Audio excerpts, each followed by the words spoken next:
if you are sleeping with somebody but you are married, if you got pregnant, will you keep it? For people that think women are dishonest, you people are very confident about your own paternity. Thank you. If everybody here is a hoe, what makes your mommy exempt? What makes your mom? Why are you so confident? No, why are you so confident that it is other women? Every other women will potentially do this. But your mommy said, do you know who I want to be faithful to? This nigga.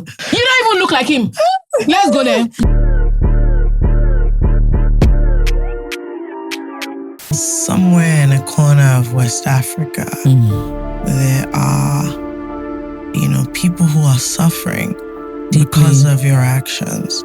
Statistically, 2 out of every 2 people who host the top podcast in Nigeria are suffering from abject shame due to their subscriber count on YouTube. 60% of the people who listen to their podcast do not subscribe. And this has led to a number of malaise in their life. Exactly. It's led to self-esteem issues, illness, abject poverty. Oh my God. And other things. But there are things we can do.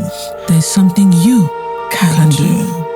So with just the click of a button, you can turn their story around. You can turn their frowns upside down. Thank you so much. Thank you.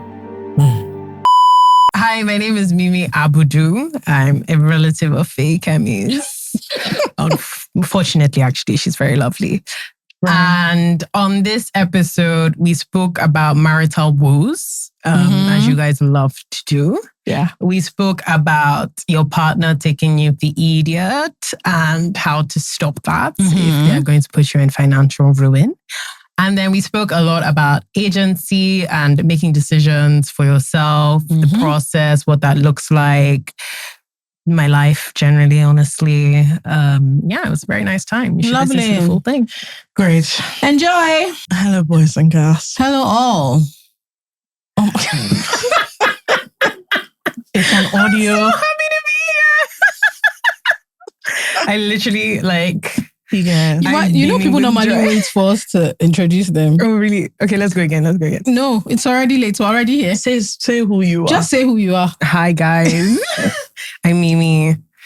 That's all. Yeah, our guest today is Kemi's little sister, Mimi, and we're all in for a ride. The thing is, I'm feeling regret. Significant. You guys, what I said to them was how lucky we are to be alive right now. Why are you holding us, Mimi? Yes, I just feel like this is such a moment. God. We can show our kids and say, this is the time. And they came on the podcast. Okay, do you know what? Sure. This is what we'll now show our kids. Yeah, what else would they be looking at? Our guest today is the one and only Mimi Abudu. Who are you, Mimi? Hi, I'm Mimi Abudu. That has been, I never know whether it's Abudu or Abudu. But okay, that's for another time. I guess on this platform, I'm FK's sister. And also in life. But I wouldn't go around just in everyday life being hi, my name's Mimi, I'm FK's little sister. That's a little weird. I'm young, fun, and vibrant. Okay. That's pretty much it. Vibrant. Yeah, I'd say so.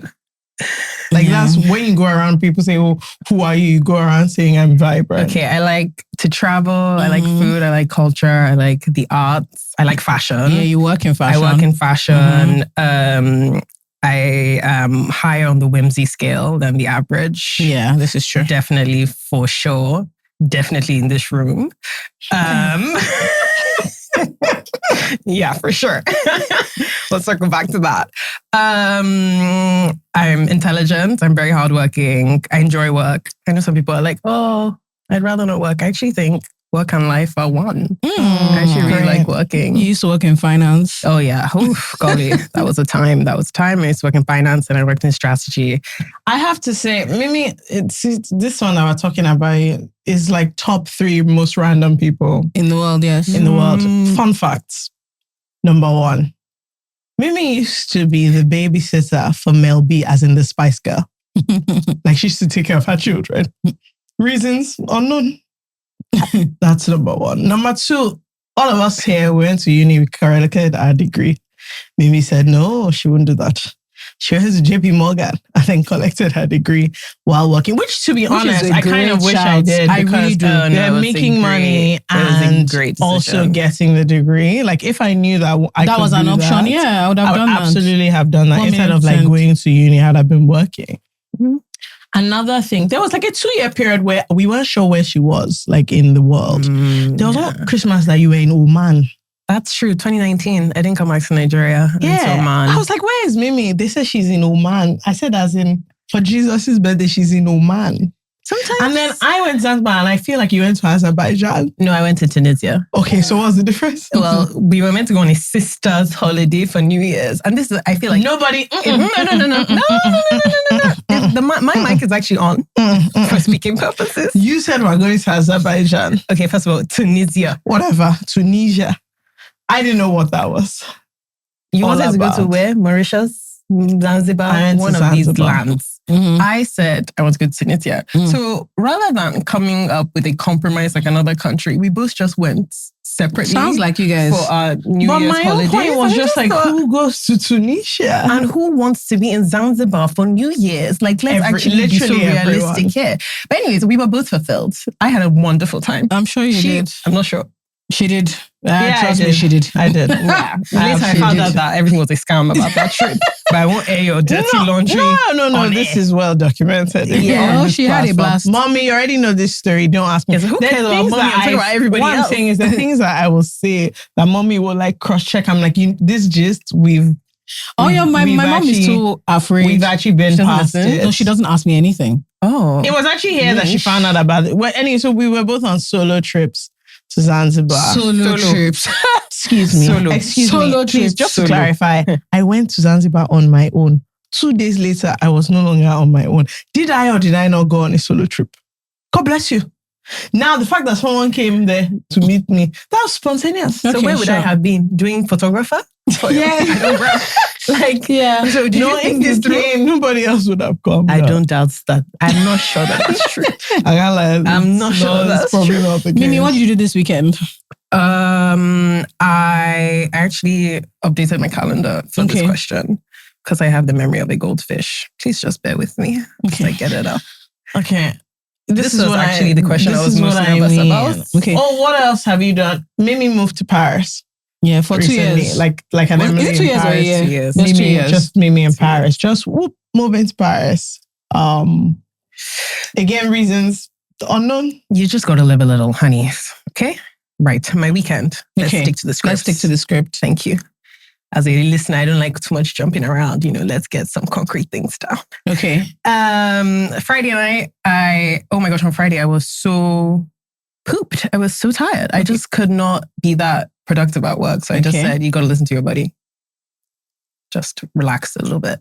And then Friday night, I had my friend's birthday at Miliki. Do we do places? Yeah, we do places. Yeah, Miliki. And she rented out like a room and we watched Dreamgirls. And that was so fun. Oh, fancy. I love Dreamgirls. Really? This is me start here right now with a tune on to. Is it just a regular film? Maybe there's nothing. Don't tempt me with a good time. Like, I'm actually a bit sad that you don't have this. I mean, it's okay. Like, honestly, it's fine. It's a fine film. Would I book it to watch on my birthday? No. Like, it's good. And this is what I said about the whimsy. Do you grab? I'm above average. First of all, Dreamgirls is so deep on whimsical. The whole thing is so heavy. You get a couple friends, you're singing along, maybe you get a couple drinks. It's just so nice. You guys are not into us. You would never choose a musical movie to watch in this sort of events. Do you see that? Not really. I mean, we went to the cinema to watch Beyonce's documentary. Okay, yes, we did do that. We were singing along. Isn't that the same thing? Okay, I'll give you that. So we had that. It was fun. I like when I meet my friends' friends from like friends-in-laws. Okay. Like just my friends-in-laws. Yeah. Like, you're my friend's equal friend, but from a different side. So I met her good friends from work. I met her good friends from all her sporting activities. And one of them and I really just got along. It was like cackle, laugh. It's fantastic, actually. Then Saturday, my friend had to rush back to Nigeria because unfortunately her grandma passed. So I went to go see her. And then afterwards, I was meant to have karaoke. Obviously, karaoke was then cancelled. So I went to a different friend's birthday celebration at her house, and that was really fun. I was telling Fakemi that, like, I'm not called to that friendship group. I'm sort of on the periphery. And sometimes I love that because then I just get to see, like, a whole bunch of people who I would not see one-on-one. You know, it's like, oh my gosh, guys, we're all together. So that was fun. And then Sunday was another tough day, let me not lie to you. Okay. Like in terms of getting out of the house and being a productive member of society. But you want a village, you got to be a good villager. So I buckled my way back to my condolence visit. Your voice used to be higher, by the way. Okay, yeah. I went back to the condolence home to pay my condolences again. And then I went for dinner with my friends. Busy.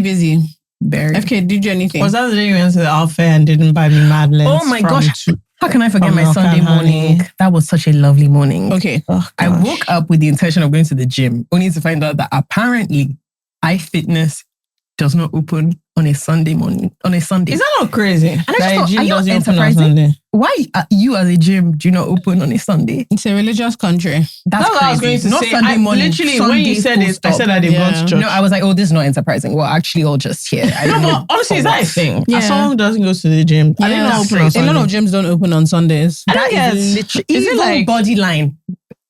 That place opens on a Sunday. So I was like... And it was just one of those things where I was in such a mood that I was like, if I get dressed, I put on my socks, I put on my trainers, I get in the car, I go to the gym, and I double check that it is in fact closed and it's closed. Nobody's going to want to see me that day. Like I would just have been in such a terrible mood. So I said, for the sake of the world, I'm not going to do that. I'm just going to listen to the internet. And then I went to the 234 art fair. Like I got dressed in a nice dress. I did that on Sunday. I got a matcha. Okay, I didn't do all that. Yeah, no, I really made a spectacle. How was the art fair? It was fun. I was just there kind of for the vibe. I'm happy you found it fun. Yeah. And then I read some things. I found it interesting. Got myself a cookie for breakfast. Oh, from where? Milk and honey. Okay, great. Thank you for bringing this up. Several times now, I have said to Mimi, if you go to, because she keeps going to Milk and Honey. It's really bad. Please get sponsor me. For what? I don't know, just life in Sponsor general. you like how? I really like the almond gluten-free and the oat gluten-free. The oat gluten-free could use slightly less brown sugar, but we can talk about that offline. Okay. Every time I say, Mimi, if you go to Milk and Honey, please get me Madeleines. Guess who has never gotten me the Madeleines? But they don't always have Madeleines. It doesn't matter. Has she ever checked? Point. There was no Madeleines. You've at the never outfit. checked in your life I have. for the Madeleines. I have. They rarely have Madeleines though. Is this the point of what I'm saying? Okay, sorry, don't be annoyed. The point of what I'm saying is that people are selfish. Okay, fair. And they go around because I am in a state of limited mobility at the mall. Okay? Now, in my household, do they care? They don't. So, were you able to go anywhere this weekend? No. Sorry. Now, I had a procedure on my leg. Having said that, I feel like my MRI can be hung in the Louvre. No, I don't. I can't lie. It's quite dynamic. It's quite dynamic because where the thing that they took out of my ankle is so well. Honestly, I'm going to show you guys the picture. You can hang that thing in the Louvre. It's so nice. I think I might have someone paint the MRI. It's a great picture. Okay. Honestly, as far as like legs go, phenomenal. I'm sure. Literally, I sent it to someone and they're like, not lying. I mean, your injury aside, this is a mad picture. I said, right? I think you should post it on Instagram. I really think so. Honestly, then do the rest of your dump. It's actually like, thank you for agreeing with me. It's a vibe. No, like, meet today. Sincerely, it's a vibe. At first, I wasn't sure because it was a man that said this picture is mad. And you know how men, nobody knows their true agenda. But actually, after that, a couple of the girlies were like, this MRI very much giving. I've never heard of a beautiful MRI. Yeah, it's so like this because what they had to remove is at the center of my leg. So it's just like a perfect little circle in the middle. Hang it in the Louvre, I'm telling you. Okay. Anyway, I went to do the procedure. First of all, my uncle did the procedure. On the day that I went to the hospital to do the procedure, I changed into my little like hospital robe. As I got upstairs, who did I jam? My grandmother. Oh, great. She was doing her shoulder. as two of us were gisting, who came in? My uncle. Him who was doing his finger. So when my uncle, the surgeon, came on, all the nurses were like, sorry, what's happening? It was just family members in the whole ward. We were just going in one after the other into the surgery theater. And then mommy was there like with all of us when we all came out, and we're all just like, this is not okay as a family. We need to probably do better considering that all of us, but to be fair, it's because he doesn't live here. So he comes for like 4 or 5 days in a month. So everybody that has to see him, it was just so funny that all of us were scheduled for some kind of procedure while he was there on that day. Very dynamic waiting room vibes. A lot of fun. Anyway, the point being that I went in, I came out, and I'm not able to walk around. No, so because we thought it was just like a minor thing, and it is a minor thing. It's not faking me. You actually need to do physio. That's what they said. You actually do. When they said it that I need to do some sessions of video, I thought, did you see what you people removed? No, I think you should take it very seriously. Yeah, because if this like what you were saying was, look, there's a way small things that you don't take care of extend. Yeah. There's like your uncle is actually not the one that you want to extend into your. So no, I wasn't able to go anywhere. Yeah. I went to the 234 art fair, but I didn't enjoy it as much. It was nice, but there was like a lot going on, and I don't know if Max. It was a lot, wasn't it? And then I don't know what do you mean, like a lot of different activities with the arts? Or? No, but it was that. So they put an artist to be like, oh, this is one of my, and then they'll take you somewhere else. Like, this is where the other one is. Oh, they went together. Oh, you got a VIP guy. No, it wasn't VIP. Like, so I bumped into some artists who were like, oh, hi, John, I listen to your podcast. Can I show you my work? And then they would take me up and down. And I thought, is it not normally that you put all your stuff? Oh, they didn't have all the people's stuff in one place. So some people had like their stuff moved around. Why? And then the second thing was that curation was kind of weird as well. So it was nice, but it felt like too much. But I don't think it was actually too much. I just think that they could have managed the like flow better. Not of people, but how you take in like all the work and stuff. This is someone who went there for constructive reasons. Yeah, I just went there to walk around the whole time I was listening to some album, but good feedback. Yeah, I want to, but I didn't really go for. It's like the gallery weekend thing. I didn't really do much. Oh, I missed all of that. Auntie Kumbi was around for that. Yeah, she didn't tell us. She didn't. Auntie Kumbi, who listens to this podcast, thank you so much for coming into this country and not telling us. We could have come to support you. Next time. You didn't come. I actually found out on Instagram from one of our other family members. Next time, we'll... Yeah, I this is like that's all that stuff. To the beach without us. But it's okay. When did that happen? You see? Anyway, no, so I actually wish I went for, like, I could go for that. But the walking around was... I wanted to go to Dada Gallery, but by the time I got myself like up and out of the house, it was already late. But I'll go this week. I know that they have a new exhibition on. Yeah, I really wish Obida that has an exhibition on. Which day did you go to 234? Sunday. Oh my gosh! I bet you we just missed each other. Okay. So connected. Very connected. And then I had Indian with Soji and Show. Which is an experience. If anybody has ever been, obviously there are a lot of people that listen to this podcast, but I think anybody who goes to eat with Soji, it's an experience. Like I've never seen it's anybody actually dynamic. I don't know how to explain it. It's such an experience. Like even the waiters, like it's such an experience. So anyway, we had a good time. Soji paid in honor of International Women's Day. And then he called me and asked me if I wanted molabat. I said, guy, you just went to a nice restaurant. Mm-hmm. Why didn't you come when you were there? Because he knows you don't really care about Indian food. No, to order food. Anyway, Soji is a nutcase. Yeah, that was fun and funny. It was a good day. I wanted to talk a little bit about like International Women's Day. I'm kind of over the thing. Please, I must say that the funniest thing that happened on that International Women's Day was Demola messaged me that Happy Women's Day. That's sorry, what's the theme? Is Mind the Gap or what? And I laughed because honestly, the themes are so crazy. It might as well be Mind the Gap. It's give to gain. Mm-hmm. It's not gain to give. Right. No, it's not give to gain. It's gain to give. It's give to gain. I think it's give to gain. It's gain to give. I think it's... How can gain to give make sense? It's give to gain. Is it gain to give It's to gain or gain to give? It can't be gain to give. I really think it's gain to give. That's give to capitalism. Gain to give. We're already living in this peril. No. No, but think about it. Gain to give. No, That's literally how the world works right now. It is It is give to gain. It's like when you're altruistic, you get more out of it. Anyway, You see all those graphics of people pulling each other up. yeah, I don't pay attention to the hand movements anymore.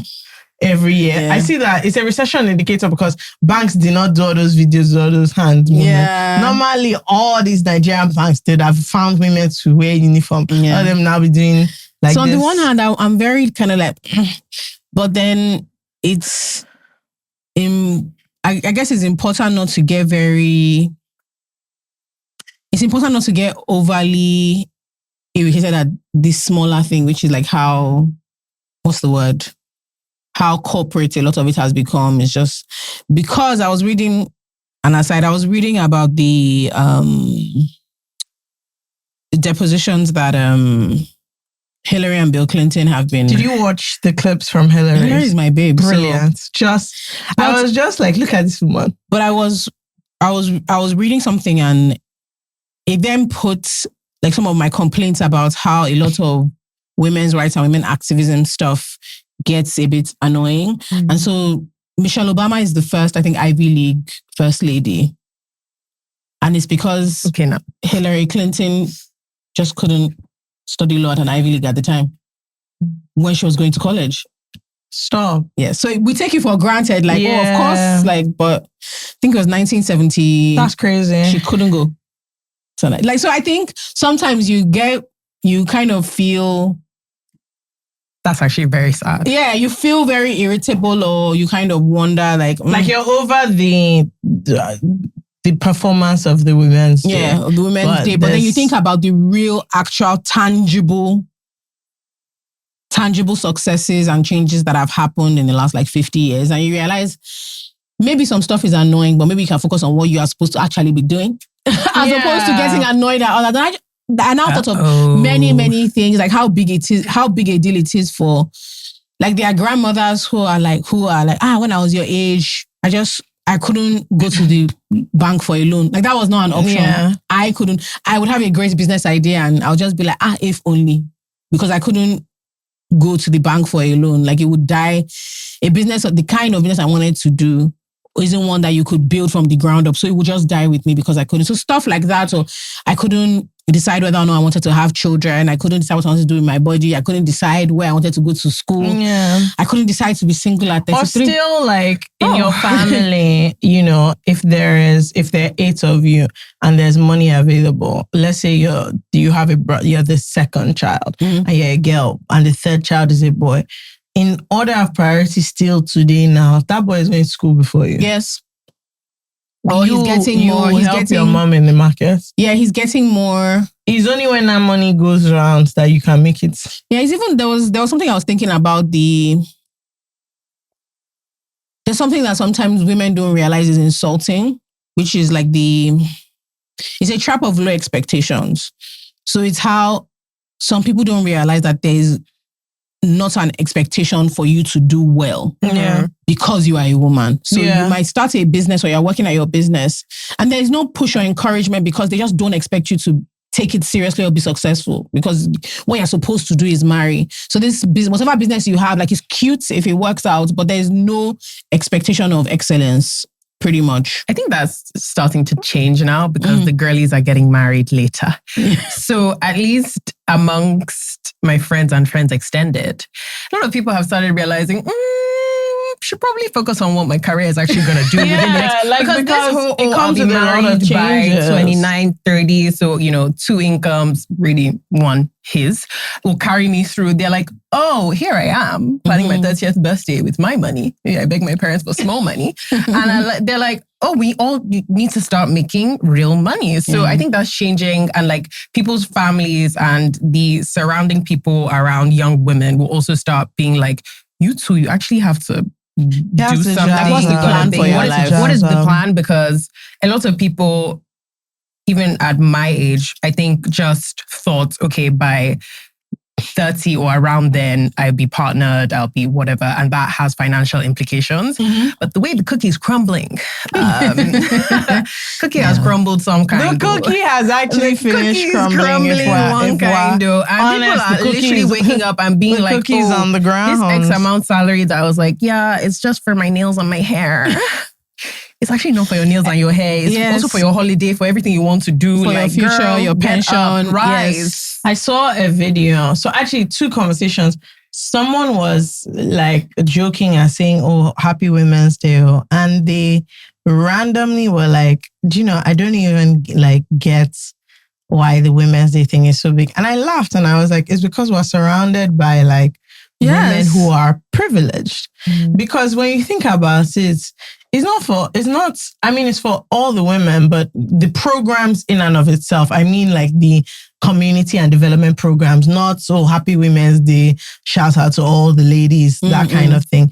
There's actually a lot of bringing up that still has to be done. And I was like, you live in Nigeria, how can you say this thing that you're saying? I saw a random video of, I don't know if you saw this video of they're like women keke and pep drivers in Kano, and the kekes are pep, they are pink, and they wear pink hijabs. Oh, and that's so cute. only.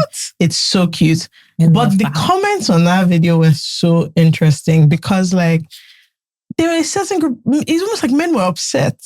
Not because they were doing it, but it was all this, why only women need? And I was like, what are you talking about? What are you talking about? These are people that honestly, they're just having a laugh. They decided that as women, we want to do, and it was one person that started it and was like, okay, if you're a woman that wants to do work, you can come, and decided to paint everything pink. The women decided to wear pink hijab. Now, women in that area, when they see them, they know that it's only women that they take in their cars, women and children. I love that. I think, honestly, I saw it and I was like, this is brilliant. And it's a safety thing because there are women only cars. There are women only, like there's some trains that have only train carriages. And someone was saying, oh, why is this necessary? And I thought, please, let's be so for real about why this is necessary. How much you seeing all these videos, trigger warning or whatever? Also, I'll get into the problem I have with trigger warnings one day, but not today. I've seen so many videos, specifically in Nigerian public transport, of men like jerking off on women. Oh, yes, it happens even on the tube in the bus. It happens all the time. On the tube in London, on the train in New York. It happens all the time. Like men touching themselves. The episode of Sex Education where it happened to what's her name? On the bus, she was on the bus, and a guy like was rubbing like he jerked off on her. Do you watch Sex Education? No. Yeah, that happened. I remember that there was it was on Twitter one time. The babe that she put up a video of a guy in a downfall. Yeah, that was touching him. So crazy shit. Right, a lot of crazy things happen. So a lot of times when I see things like this, I'm like, you guys, like people were still a bit deceived. Yeah, I completely get why those women are identifying that it's only women I want to carry. So I went to see a specific doctor on like a month ago, and I know she doesn't listen to this podcast, but one of her staff listens to the podcast. So they're going to be like, you've missed your last couple of appointments, so maybe. But we were talking about different things. I was talking about how, leading back to this transport issue, about a traumatic experience that a woman had in a bus. And we were linking it to how I saw a Twitter thread of a guy, and the guy was talking about how there's so many things he just doesn't think of as a man. And it was one time he was in a bus, and the way public transport in Lagos works, the bus doesn't move until it's full. Mm-hmm. So you wait until like enough people are in the bus, and it was a bunch of guys. And he said a woman came, and maybe there were 2 or 3 seats left to fill up the bus. She came, she looked in, I saw it was all men, and she didn't enter. She refused to enter. And everybody was trying to beg her because their whole thing was so that they they can go. And she literally just told them, are you whining me? And that was when all of them in the bus then realized, like, oh, wow, man, that's what her first thought is a safety issue. And so for anybody to say they don't know why they would, I can't even, same thing. I mean, I used public transport for a while when I was living. You think of so many things as a woman just trying to get from point A to point B. Even sometimes in the evening, when people talk about using, what they call those things? Overhead bridge. Let any Dafo jam me that wants to jam. Please, let Kai carry me. It's even better. Actually, come and hold me. It's better. When you hold me, please help me cross to the other side of the road. There's a way you go into a place, even in the bright daytime, where there are too many men that I don't want to be here. I don't. I would love to leave. I don't. There was a video, you know, the Joe, what's her name that was on the Joe Budden podcast? Melissa Ford was talking about how she was in a music video one time and she was in a room waiting for, and she saw like a guy inside the room. Then there were 3 or 4 or 5 guys. And then it was almost like they realized she was alone. And they started like approaching her in a very menacing way. And it was a casting. Someone like just came in to call her out. Basically like, come on, like you're up. And she said that was one of the most terrifying. That was one of the most terrifying things that happened because sexual assault doesn't take long. Yeah. It doesn't take a long time. And just the fact that people are wondering why women in Nigeria need women-only transport is a joke. Look, before we came to the podcast, I was just telling you I went to an office and there were only men there. And it's the kind of thing that you might not pick up. But being the babe there, I was like, sorry, there are 9 men in this room. Why? Yeah, which people don't realize how. And it wasn't even a threatening situation. I just thought, okay, but why? Why would there not be any women in this office? And what's going on here? And so I just think it is little things that you have to use to kind of remind yourself that we are living in a different. Yes, and you know, like International Women's Day stuff that's kind of like high level, so corporate, and is targeted at like a working class and a very aspirational working class. So it's targeted at like upper middle class or middle class women. You can get lost in the sauce very quickly and forget what some of this stuff is really and truly about, and you forget the country you're in and how behind we are on literally so many things. Almost every single indicator. When you even think about, I did a video about how Nigeria has the lowest like women in politics participation of, I don't know if it was of Africa or whatever, but it's terrible. It's like 3%. It's so bad. So when do you want to start from? When the people that are deciding things for your life, we're not even there. We're not there at all. It's terrible. It's really, really bad. You know. So anyway, on that Happy Women's Day, I actually wish the invitation. I really wish I could honor. Omar Spa invited me for Pilates and spa. Obviously, considering my leg, I couldn't go. I'm so mad. I'm so mad. Of all the Women's Day activities. I swear to God. There were a lot of panels, lovely things. But you see that spa day, I needed it badly. The problem was that, the spa was after the Pilates, so it was implied that you had to also do the Pilates. And I was like, guys, considering I can't walk, this is tough. But I'm really upset about that. That's one of the best ones I've received. Yes. It's the woman I'm thinking of. I think I'm friends with that lady. Good. Maybe we can circle back. Yeah. Okay, do you want to do some dilemmas? Sherzies. I highlighted. We have a lot of marriage dilemmas today, which I don't think is that appropriate, given that we are all of us here are married. Yes, but I'm like AI. Yeah. Okay. Fair. I give great advice. So don't worry about that. How are you like AI? You don't even believe in AI. I'm trying to fix that. I'm taking a course this weekend. I've told you all these things. No, it's actually bad. Like, it's actually terrible. Really like. Anyway, but a lot of people have been telling us to not. Oh, you highlighted one of the ones I wanted to read. To not answer them because it's about marriage. Like everybody is now writing, don't say you're not answering us because we're married. But yeah, go ahead. Okay. This one is from Secret DNA, Lies and a Pending Divorce. Gang. Hi, Jules, FK, and Mimi. Thank you for such an amazing podcast. I wish you all an amazing year and beyond. I'm so sorry. This is a long read, but please, I had no one else to talk to. My husband and I have been married for 8 years. We have a 6-year-old girl and a 3-year-old boy. I recently found out that my husband did DNA tests on both our children. And I only found out because our daughter got sick. I took her to our PCP and she was talking about test results. I was so confused, so the pediatrician allowed her to speak. And we found out that her dad took herself and her brother somewhere a few weeks ago and said they were going for a vaccine. Apparently, it wasn't a vaccine, it was a DNA test. When I confronted him, he said he wanted to be sure and he needed peace of mind because of the way men train children that aren't theirs. We haven't spoken in almost 6 days, just silence. I'm here taking care of a sick child and trying to process how broken I feel. I told a few friends and family members, but they don't see or understand why I'm hurt or the gravity of what he did. They keep saying, no, he's sure they're his.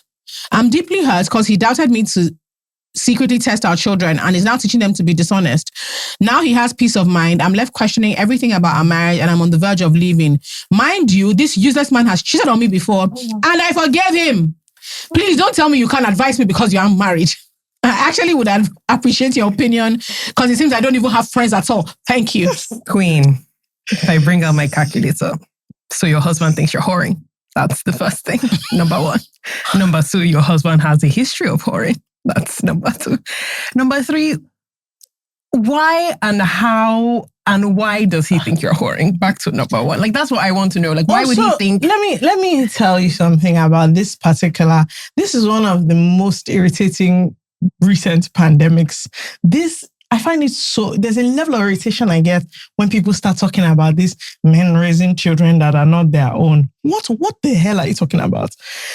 Nigerian men have convinced themselves that the plight of a man is that your women has children. For how many of them is that the case? You didn't face men that are not taking care of their children. You didn't face useless individuals that are in the house. This niche problem. Let me not lie. The husband does not have any reason. He's a very stupid man. He does have a reason. It's because he... That's what I was going to say. Let me tell you something. It's because he himself is a deceitful liar. The first time I shut someone up about this, do you know how many men are raising children that are not theirs? I was, like all those group discussions that become like a big raucous thing. And we're like maybe 3 babes, maybe like 6 guys. And we're going back and forth, back and forth, back and forth. I was quiet. Someone I said, see them now, feminists, they won't talk. La, la, la. I said, you guys are put... So the way it started was, if you are sleeping with somebody, but you are married, if you got pregnant, will you keep it? You know how they always start all this convoluted... feminist now. See her now. She won't talk, madam feminist. I said, because we're all joking. But if I say my own, it will turn to fight. They're like, no, are we not all friends here? I said, for people that think women are dishonest, you people are very confident about your own paternity. Thank you. Very, very confident. If everybody here is a hoe, what makes your mommy exempt? What makes your mom? Whoa. Why are you so confident? No, why are you so confident that it is other women? Every other woman will potentially do this. But your mommy said, do you know who I want to be faithful to? This nigga. You don't even look like him. Let's go there. Let us go there. Your dad is a useless Let's fellow. go. Now that you people want to insult everybody else's character, I look at what you have to tell everybody. Do you know there's a reason why people say, oh, is that your dad? Why? Because you don't look like him. You don't look like him. That's why you have to tell us that. So that's my daddy. Because when we look at the two of you, we look and look and look. That's when you not say, we're not saying, oh, actually, yes. Actually, yes. Oh, yeah, it's true. If you look at this part of their nose, if you look at it, the nose. They always do that at the back of their eyebrow. So, bros. Looks the same. I was quiet and I was sitting on my own. No. Because the truth is that where we should have started from is, sometimes I suspect that I'm not my father's son. So we cannot have an honest, no, it's not even that. Let me tell you, conversation. This entire thing. I said men will not have this problem if you were not philandering goods. Yes. If you were not vehemently cheating on your wives, you will not have any fear. Let me tell you what the problem might be. Maybe the woman he cheated on. That's why I said, she's carrying his child. Feeling insecure. Maybe they had a pregnancy scare. Of course he's gotten somebody else pregnant. You know, imagine sleeping with a fellow married woman as a married man, and then you just see that maybe you guys break up or you, and then she's pregnant. No, she now has a child. That when you do the math, you're thinking, you're like, it could be me. Could it be? He said the boy has asthma. That's why you quickly said, I have asthma. Children in my house. Let's go. Look, these things don't come out of nowhere. They don't come out of nowhere. And let me not lie to you. Everybody that's saying no, it's not a big deal, but everybody's crazy. It's really... You guys, I don't know why we do this. We lie a lot. I was saying it the other day. Things are a big deal. This thing people do where they say, oh, it's not a big deal. It's a big deal. It's actually a big deal. And a lot of things are a big deal, and it's okay. Yes, I want to rile her up a bit more. I do. I want you to be more angry. Let me tell you why. I have this thing of when your partner can do something that's hurtful or wrong, but there's a way they would have done something that tells you top of mind was, I don't want to upset this person. Mm-hmm. Do you guys know that there are DNA tests where you just put a cotton swab in your kid's mouth. For you to take the children. You take them. You really mean me. You mean me. You mean me. There's no duty of care. You know what he said? What he said is I cannot trust all this online DNA, all these 24 and me. No. I need the hospital. Yeah, I think you really mean me. So there's a lack of care. Someone was asking me about, what if you find out your partner did a DNA test? I said that's the first thing that you actually have to find out. You have to find out. You can't come to me with that scheme set up by Todd. No. You can't ask me such. But then him and his stupid brother. You know, that's another thing. Fools always band together to do foolishness. So I'm sure your husband was already going mad on his own. His brother now added fuel to the fire. So first of all, that one cannot enter your house again. No, never. Whatever event people are doing, he will stand outside. Somebody will bring out the food for him to eat. Yes, he's not allowed into the house. Both of them need to apologize to you. Second thing is that you actually need to vex. One thing I find so funny is when women are, again, Nigerian women are highly trained to pretend they are mature about things that you're not supposed to be mature about. I cannot be uncomfortable and angry in the house alone. No. This place is hot for everybody. It has to be. This place is uncomfortable you have for to scatter everybody. Everywhere. You must feel stupid. You must feel upset. You must be embarrassed. You must be begging me. I'm going to tell everybody. Once we just step out like this, hello, Jola, Auntie Toby, let me even tell you what happened. He said I'm cheating. Postman will come. Can you see that fool in there? Yeah, I'll call my children. Don't they look like me? Look at my husband. Don't they look like him? Please ask him why everybody corner shop, I will tell. Honestly. The woman I buy orange from, I will tell. Church usher, Sister Jola, how are you? Fine, and glory to God. Vindicated because this man behind me that is wearing Ankara with me. Tell them what you did now. Testimony is the testimony. Brothers and sisters in Christ, thank you. After he was standing, I want to tell you that after, can you believe that this man still said the children are not his own? We did DNA test. Honey, what's the result? I will make it hot for you in that house. Then I'm writing to Jola and FK. What can they do for me? No. I think you need to ask him straight up if he has a child outside of the marriage. Yeah, I'm being dead ass. Honestly, like I said, this is an Uno reverse because nobody wakes you really up need to just and confirm that. at 8 and 6 thinks these children are not mine. Yes, the baby is not even brand new. All the teeth are grown. These are big children that are talking. Nobody wakes up. Something has in Shelley. I'm telling you, literally one or two has gone down. You need to ask him straight up. Do you have a child? It's always one of these stupid. The problem is always he would have gone out for one stupid drinks. Then one stupid man there when I said, my cousin's brother, guess what? 4 of his children are not his own. It's always a foolish story that causes this problem. Her fans are crazy. I was going to remind us of, never mind. Yeah, let's just leave. Let's just leave that. Let's just leave that. Yeah, like you have every right to be upset. I think you have every right to be upset. I actually think you should be more upset than you are. It's really embarrassing because it says, it's one thing if you guys have that relationship where you don't trust each other. Because then, yes, it makes sense. If some people are in relationships where they are constantly back to back, there is something. There's always an issue. There's always something. Actually, the spice in their relationship is the distrust that they have. Yes, there's always something. Mm-hmm. There are people that there's always something in their relationship.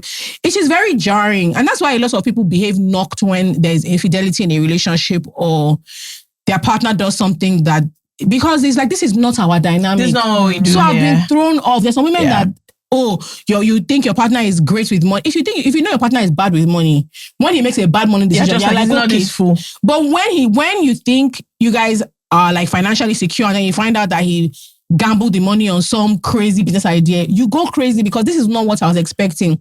So quite frankly, you are right. You also don't need permission from, sometimes you take counsel from people to know how to react. Mm-hmm. It's not their job to tell you, if they don't think it's a big deal, but it's a big deal to you. You can and that's why you're more upset, because you keep looking for who will join you to say, and people keep telling you, sis, carry it by yourself. Don't worry. Yes. Carry it by yourself. Don't worry about them. Let their own husband go and do DNA test. Let's see where they like. Because people don't think about this thing. You two wake up and find out that you carried my children to do tests. And this is why I love children. They will cast you. Yes. They will. 8 and 6 is crazy. They are talking, they're walking, they're wiping their own asses. That's crazy. Like not even a baby that you're just like, what? Another thing is people think they can do stuff that... So you've called me a liar. Yeah. And you said I'm like somebody you can't trust. And you expect us to... You expect me to just say... You expect us to move on. Like this would be a fine I see where you're coming from. No, it's not fine. You've besmirched my character. My good name. My good name. You've called me a low-down dirty dog. Yeah. Right? No, it's true. You said I'm calling me a harlot. I'm not a streetwalker. Yeah. Yes. You've called me a liar. And you know when Nigerians not try and make it something small. No, it's not small. You've insulted me. I'm your partner.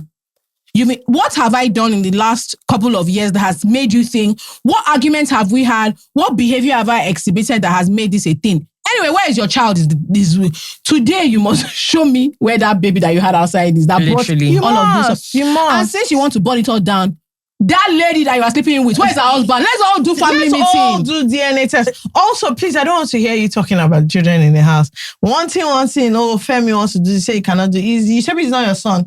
Leave him. Just leave him. Leave my children. Yeah. Leave my children for me. Leave my children for me. Leave my children for me. Shebi's not your son. You're doubting. Leave Femi. Let him do whatever he wants, please. Yes. So you have to take, there's some things you have to take to the extreme. I'll be so spicy. I have to take this to the extreme. When children behave badly, they now say, oh, where do you get behavior from? I say, probably his real daddy. Since we're all confused in this house. If you don't know. Baba Elojo. He's like his daddy. That's it now. Yeah. Parents, you went, you didn't tell me. Are you his father? I didn't know. I didn't know. I wasn't sure. Not the father. I think sometimes you have to make it clear when someone does something that's egregious, you can't react like they made a little mistake. He did something that is huge, contentious, and you have to behave like it. You don't need anybody to back you, and if nobody backs you, don't worry. Think one and think two. We'll always back your beef. Again, this is why we don't try and advise married people. I know they always say, "Oh, don't tell people what's going." This one, you tell them what's going on in your home. Yes. You tell them what's going on in your home. Let everybody know the level of foolishness we are dealing with, because there's a way you'll be angry that people will be thinking, what did he even do? Very good question. Thank you so much for that question. This is what he did. So that everybody can gauge it for themselves, that if the person I'm with, even if you're in a relationship, there's a way that a stupid question will come up. That as the question is coming, I'm thinking, I want you to gauge where you're going with it. You can't answer for you to now go and test my children. Nonsense. It's okay. Yeah, it's okay. And honestly, most of you that are saying, no, they're taking care of children. No, most of you are not taking care of anybody. You're not taking care of anybody, plus your children, plus the ones that are yours, plus the ones that are not yours. You're not taking care of them. Paternity issues always come up when they are broke. It's always when you're broke that you're thinking about somebody else's children. Am I sure they are my children? This cookies are paying is enough. Am I sure? That's 8 and 6. This is not the one I want to read, but I'm going to read it first because it is so funny. Miss Political says, my boyfriend recently told me he doesn't believe in democracy. Therefore, he will be voting next year. I don't know if it's dramatic, but I think that's crazy. I understand Nigeria's problem, but he was very adamant about how I'm foolish for thinking the country could ever change with actual voting. I don't know, Sha, but it really hurts my feelings because I'm not a fool. I don't think so. But is this not a red flag? Someone that doesn't think voting is important? There are many sides to this. My biggest issue is the fact that I said he doesn't believe in a democracy. Yeah. Because I'm not even trying to, me, I always go far. Yeah. My own house is always democratical. Always. A man that tells you he doesn't believe in democracy, you know what you see in that household. Gauge it. You can't take that kind of person seriously. Let me tell you something. It's like when we're gisting and then people will say something military. My brother, can you go to war? Can you go to war? Can you do fuck drop on the road? Do you know what? Because you've taken one way. Do you know what makes this thing particularly interesting is whenever people espouse like alternatives to a democracy, they always imagine themselves at the top of the hierarchy. They do. They never imagine that they're the ones that are suffering. Yeah, so like they'll be like, oh, we need to, I believe in more like communist leaning. So they think they are one of the people who reap the benefits. They think they'll be in the ruling class, or you will not be. People always assume that they'll be in the ruling class, or if there's like a violent revolution, they'll be the ones that will come up, and after the revolution is done, they will now come and say, the city. Here is what I think we should do to rebuild the new nation. I, as a thought leader, will tell you what we're going to do. They always have these lofty ideas or ideals on how they will be one of the sacred few, or one of the ones that will lead the new nation, theoretically, or they've started out to plan it. Yeah, no, but for Nigeria's one, it's always so interesting because I'm just like, a lot of people think that is Ogmo. They always think that you're wise. Yeah. No problem. Voting is not real. It doesn't do anything. Okay, so why are they rigging it? Yes. Why are they rigging? If it doesn't exist, if it doesn't matter. If it doesn't exist, if it doesn't matter, why are they stealing your ballot box? Maybe your ballot box does not count. Just write what you want there. Just write anything you want there. Ikuku doesn't matter. It doesn't exist. Okay, so why is there such an effort to make it difficult for you to vote, for certain people to vote? Maybe it doesn't exist. Okay, why are they paying children to line up to vote if it doesn't? Sometimes you don't be too smart. Just look at things. Usually 1 + 1 is normally equal to 2. Most of the time. You don't have to do too much to arrive at. So when people always do all these things, in Nigeria, it doesn't exist. I'm like, you are daft. What they're doing is actually working. All these politicians, they think we're mugs. And it's you that is the mug. Because everything they're doing is working on your head. Oh, you don't believe in democracy. What's the point of voting? They've already, the other day someone was saying they've already chosen the president. I said, and people are spending billions up and down when they've already chosen the president. Because I'm a fool. You are a fool. All of us are fools. Your daddy that is running for governor is a fool.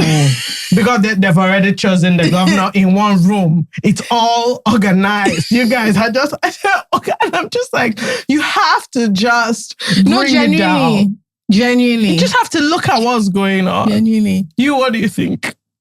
I think it's less about the statement and more like, can you still respect this man? Like, just fundamentally, if there's something that's important to you and you're not looking at him like a doormat. I think also I'm deeply unappreciative of the idea that I've never dated anybody and told them, oh, you are a fool. I'm so sorry. We can't be having a discussion about something and then I actually think you think like we disagree on something and then you say to me, you are a fool, right? And not like as a joke. No, because he said she's a fool. She's a fool for things. Yeah, like the thing is that I'm a foolish girl. Oh, that's crazy. So I do a lot of foolish things. And I just men that tell me that that thing you did was foolish. Like, for instance, I might say I'm on a diet and have 4 scoops of hands and really. That's good. And then start complaining. He will say, but you're a foolish girl. No problem. But I have like an ideological belief. And then you tell me and you have a different one and you tell me I'm a fool. That's crazy. That is crazy behavior. Crazy. And that's coming from a foolish girl. That is crazy. And the fool in this relationship is the person who believes in democracy as a concept. Come on, like I need everybody to wake up. Another thing is that something. I actually wrote this down for us to talk about like how a lot of people, young Nigerians who feel completely defeated, hide behind cynicism. Yeah. Right. So you just feel. So you wake up every day, and this has happened to me almost. We're in the 3rd month of the year. I think at least every other day I wake up feeling like this. You feel completely defeated, and everything feels like such a huge hurdle that rather than even have hope, you just lock that down and hide behind cynicism. So it's like the way a lot of beer parlor gist is behind this. Like one Hereee was talking about how, don't worry, they've chosen everything. Everything is planned out. Don't fool yourself thinking about better. You want to call your local government chairman to complain about, forget about that one. What's the point? Don't be stupid. You've not done, you're still here. You've not organized your jackpot. No problem. Be there, you will die.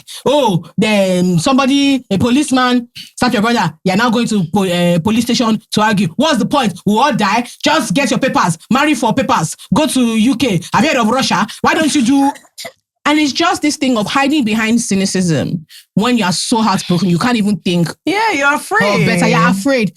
And instead of admitting defeat, you make it seem like it's because of a greater, bigger idea, right? And it's very difficult to accept that cynicism doesn't really take you anywhere. Americans are learning that firsthand right now. Yeah. I have to say, that's not what's happening to this boy. This boy is a fool. No. It's his boss. A lot of it, Hereee, when people start saying it's all been planned, forget all those things. I'm telling you for a fact, it's very common because it's very, very and it's common.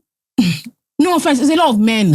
It's a lot of intellectual when men. they feel powerless and like they can't really do anything, their go-to is to act like there's some big grand conspiracy that is beyond and above everybody. And rather than allow themselves be let down, they'll just say, no, there's no point. We saw it. It happens all the time, even in schools. If let's say you're in a house that is not a popular house, see people, your hobbies come in last. Oh no. You start hearing, all of a sudden, people in the house start crushing each other's spirits. Yeah. There's no point in even trying. Mm-hmm. Oh, you want to run? You know that Emeka in greenhouse has been collecting.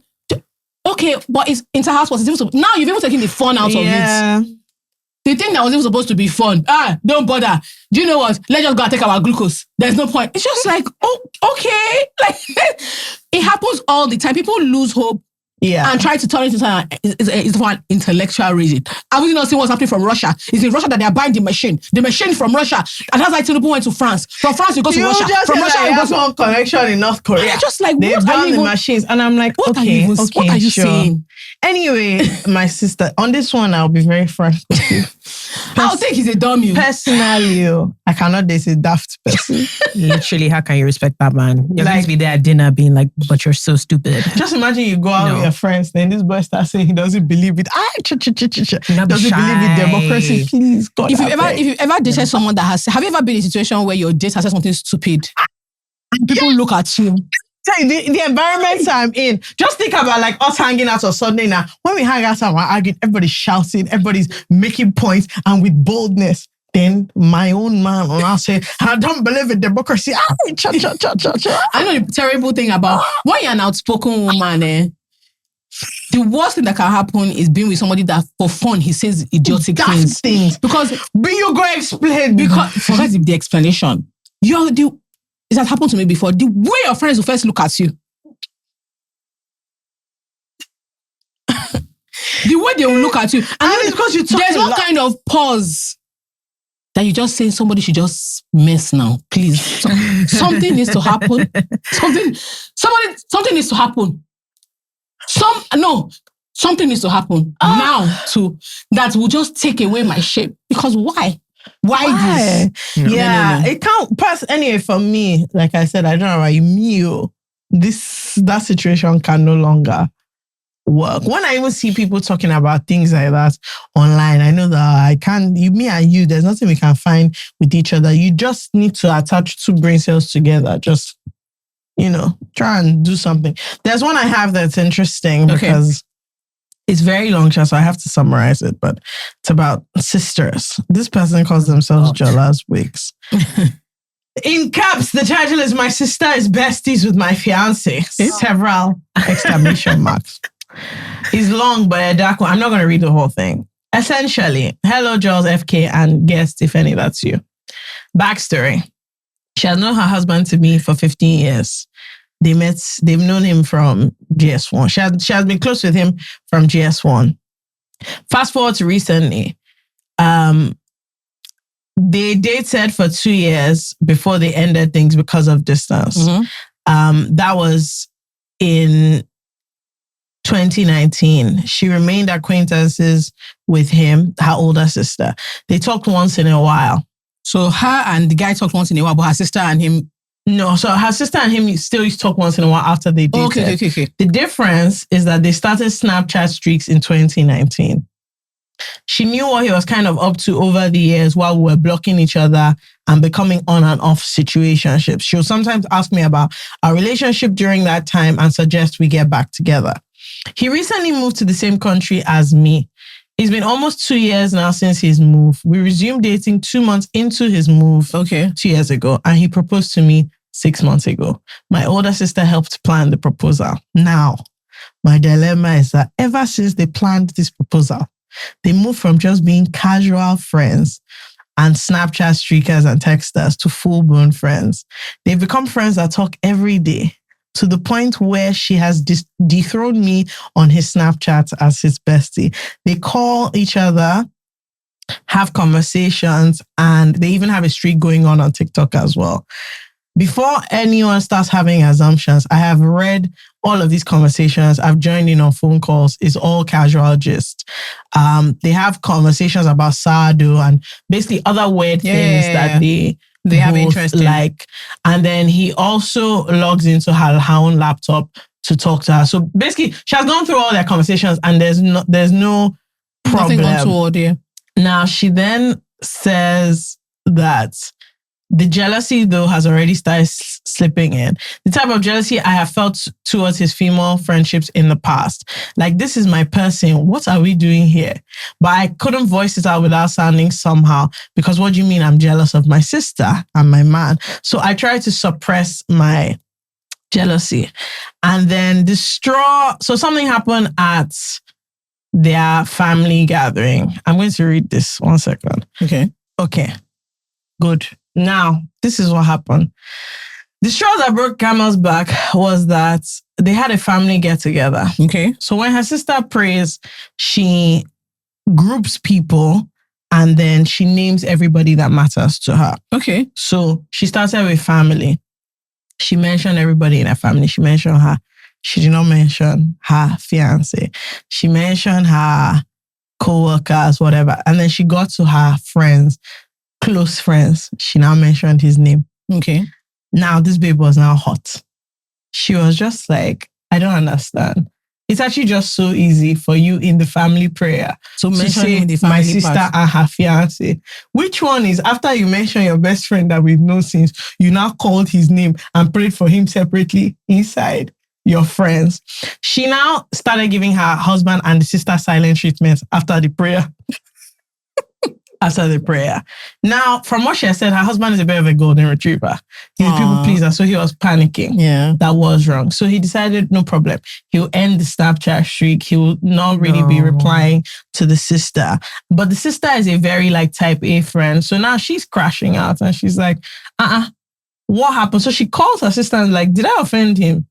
Why is he not answering me? Like in a casual way that, what wrong with you, as in with this boy? I'm trying to talk to him about Sad or whatever. He's not replying my messages. I sent him a TikTok video about so and so. She was just gisting her sister normally man. Come, your fiancé is not answering me. And the sister is just like, well. What should she do?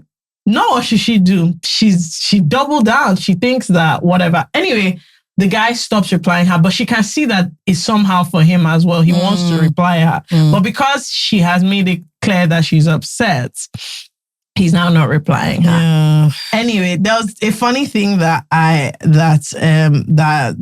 happened where at one point she was like, okay, they should be friends again. That maybe they should get Snapchat Premium so that their streak will come back because she felt bad. And then she decided that actually she doesn't want them to be friends. Her sister now got super upset. And she says that her sister is the type of person that, as in, if she becomes really close to somebody, it kind of affects all her friendships where she brings you into everything and everybody else comes. But if she becomes not close to you, you have to get out of everything. Then you don't exist. You have to get out of everything. So that's how now she has started behaving. Obviously, because her fiancé, she can't be insulting, but she wanted to surprise her. She lives like 5 hours away. So she came to surprise her sister for her birthday. And normally she would have just called her fiancé to organize it, but she called somebody in her office to keep her sister in the office. And then she surprised her for her birthday there. So now it's super, super awkward. Anyway, she basically says that that she was going to have a crash out if this thing did not end between them. And she stands by it, but that she feels like she needs to have a conversation with her sister. So the last paragraph is, the thing now is I need to have a conversation with her about what happened. It's a weird situation, but I will not feel fully at peace until it's had. My sister is my OG bestie and I felt a slight rift since that get together between me and her. It is how I should go about the conversation that I need help with. My sister is the type to hear A and take it as Z. I'm the one usually explaining that what the person meant was A. My sister and I are very, very similar. We're very sensitive. We're very defensive, motherfucker. I'm imagining roles being reversed and how I'd want to be told that my friendship with her man is not okay. I would never have done her the way she did Misha, but she can be oblivious to a fault sometimes. And I can't involve anyone because, like I said, sensitive and defensive motherfuckers. My family, especially my mom, is the last person I can tell. Do you suggest I have the convo with her? And how do you suggest I do it? Should I just shut it? Well, as sisters, please feel free. I have no sister. That really took me on a journey. I've changed my opinion like 4 times. Let's start there. At first, I was like, sorry, are they less busy all this time to talk and communicate all the time? Do people not have jobs? Are we not going to the office? Like, how much chatting can they be doing that is doing you like this? And then I was like, okay, I kind of feel bad for her, like the sister, because, maybe she's, has friends few and far between. Maybe this is one of her 4 friends that she can mention in the prayer. Yeah. And she holds him very dearly. Like, I don't know. My thing is, to answer your question, I don't know. I mean, guess me, I'm very rational and sane. So I would just be like, look, yeah, that relationship, you had to wrap it up. I'm sorry.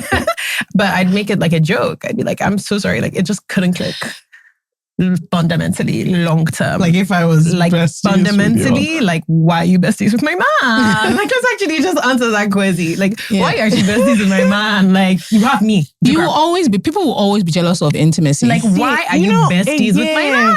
Look, again, you guys. People will always be jealous of intimacy. I like bread, so why did you tell me about the bread? Like, I don't know, but that's how you'll be thinking. Like so for instance, you'll not be thinking, okay, so it's me that cannot eat. Okay, let me give you a very good example. You and Fiancé are close.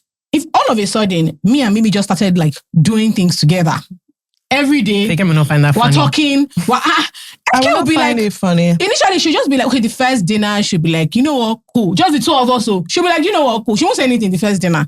By the time we get to the point that I'm now referring, Jola, what did you do this weekend? Yeah, so me and Mimi, she won't say anything the second time. By the time we get to the point that like, she comes and they can now say, where is Jola? Fiancé say, Jola came. Mimi say, yeah, she came to see me. Oh, I'm so sorry. Like, look, you have to. At that juncture, I'll just be like, there's a measurement of what are we talking about? This, it wasn't even up to this. I was meant to have dinner with one of my friends. I knew this was going to come up, but that's why I've been silent. Mimi, no, see, the difference between me and this girl is I faced the friend directly. Excuse me. Mimi and her were talking about work things or catching up. I don't even know what they were doing, but they had a pre-established. And to be clear, it wasn't just me and the friend, like one-on-one. It was a group of us that were meant to have dinner. We have a little group. There's 4 of us. 4 of us were meant to have dinner at a certain time in a restaurant. She said she has a dinner before our dinner. Not a problem. No issue. Then she said she's running late. She has to cancel our own dinner. Now, my other friend that is in the group goes to the restaurant. She says in the group, you cannot believe what I'm seeing here. This girl and Mimi are having dinner. So I called my friend, I said, no.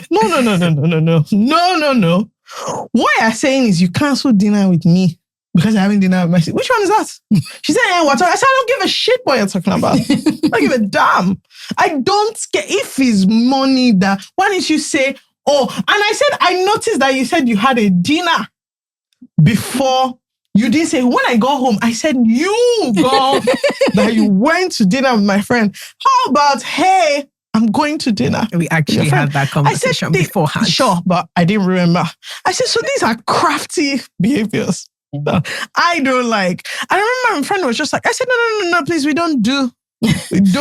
Yeah, managing intimacy from somebody you've been introduced to that has a unique relationship. Look, I don't even know why we're saying, look, please. No, well, let me explain. If it's you, excuse me. Why are you talking to my friend? What is it that you people are discussing? Yeah, there's a way that ask directly. There's a way that friendship. Is it now? There's a way that friendship makes people uncomfortable simply because there's shared intimacy there that is, quite frankly, wholly unnecessary. It's so unnecessary. It's wholly unnecessary. So there's something about it. You can be friendly. You can even be like, we're cool, we're close. But you should be close to your sisters, man. Like in a sense of your night, like you're cordial and it's cool. But Mimi, I'm sorry. Why are we on the phone? Discussing what? Actually, this friendship came as a result of our own relationship. There's something. Jealousy is a very weird emotion, and sometimes it's not rational. But the mistake she made was not talking to her sister. So she put both of them in a very awkward position. She let it get, because they've been dating for 2 years and it's now that you started to. Yeah, she let it metastasize. What's the word? You allowed it. She got annoyed after they planned your proposal. Like she has been annoyed. She has been annoyed since, but she hasn't said. And then she didn't allow him. So he just stopped. He just replying. When her sister said, "How far?" She didn't say anything. So and then now her sister has gotten even more. So it has become and it has affected thing. her and her sister. And also the guy, the whole thing is just... Yes. I think you need to have whatever conversation you're going to have with your sister needs to start with, this is not going to be a rational conversation. Because if you go into something pretending everything what you're going to say, because there's some things that...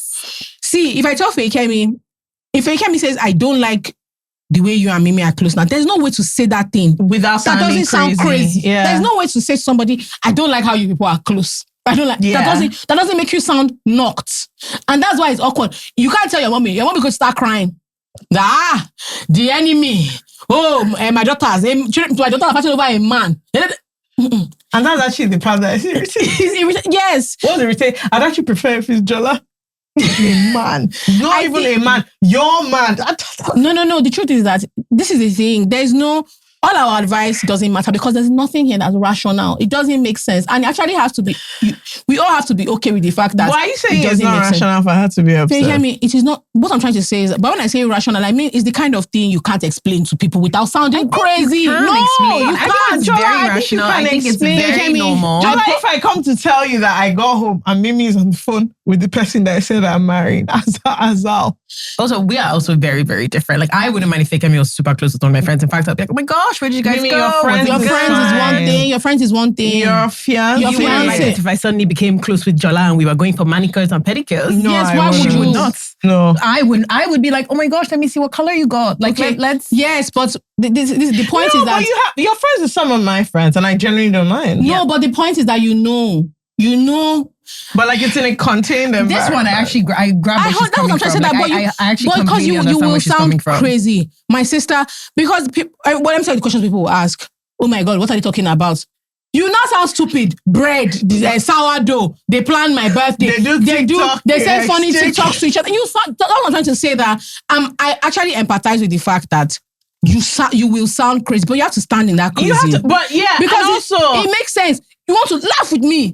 Let's also laugh. I just think we have to explore it. The truth is that, first of all, I don't even, the thing. If you get, like, if you have a boyfriend now, I just don't think either of us would even attempt this closeness. There's no need. Why?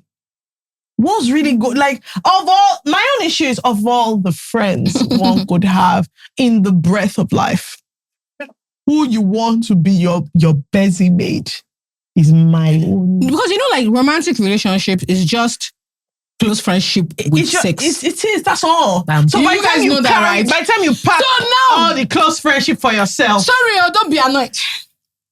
Me and my sister, the only difference between the two of us is that you're sleeping with one of us. No, wait. Sorry, no. I'll now be saying, I'll be telling you a story about how, he did this. She'll now say, oh yes, that's true. That's how he... But she's asking us, how does she have the conversation? No, I've told her, you start with, nothing I'm going to stay here is rational. Yeah, you have to say, it's going to make sense. Sis, this is crazy. And I've actually kind of paused this thing because I did not know how to start it. I didn't know how to talk about this, and therefore I just said... Do you know... I saw a conversation. But can I tell you the truth? She also doesn't want to fix it. No, she doesn't know because there's nothing to be fixed. She doesn't want them to be friends. No. She doesn't want them to be close. You can be friends, you just don't need to be close. We have friends that we're not close to now. Yeah. She's not saying they shouldn't be friends. You can be friends, you just don't need to be close. Because when it boils down to it, the reason she feels a way is there's nothing he's saying there's nothing him and her sister have separate. No, the conversations they're having are they're so unique or intimate. Like, honestly, from everything she has written, there's nothing like that is binding them together. They're actually just close friends. But it's just like, let me tell you what it does. What it does is, because it's so close to home, if he has one other close friend outside that you're also discussing the sourdough, that's people's issue. I don't even give a shit. It's even good. But now, in my house, I'll now feel like I'm competing with my sister for my man's attention. I'll now be thinking, but he doesn't laugh, doesn't use these many emojis when he's talking. It's not even that. It's just you start to feel, it's a human thing. You start to feel a little competitive for your partner's attention. It's very, look, I always say this thing and people don't like to hear it because, we all were mature. So love is not about possession. no problem. Don't possess. No problem. Don't possess the person. You know, you have to hold them loosely, good and fine when there's no issue. When there's issue, everybody now starts holding on. Also, let's be frank. It's also because there is...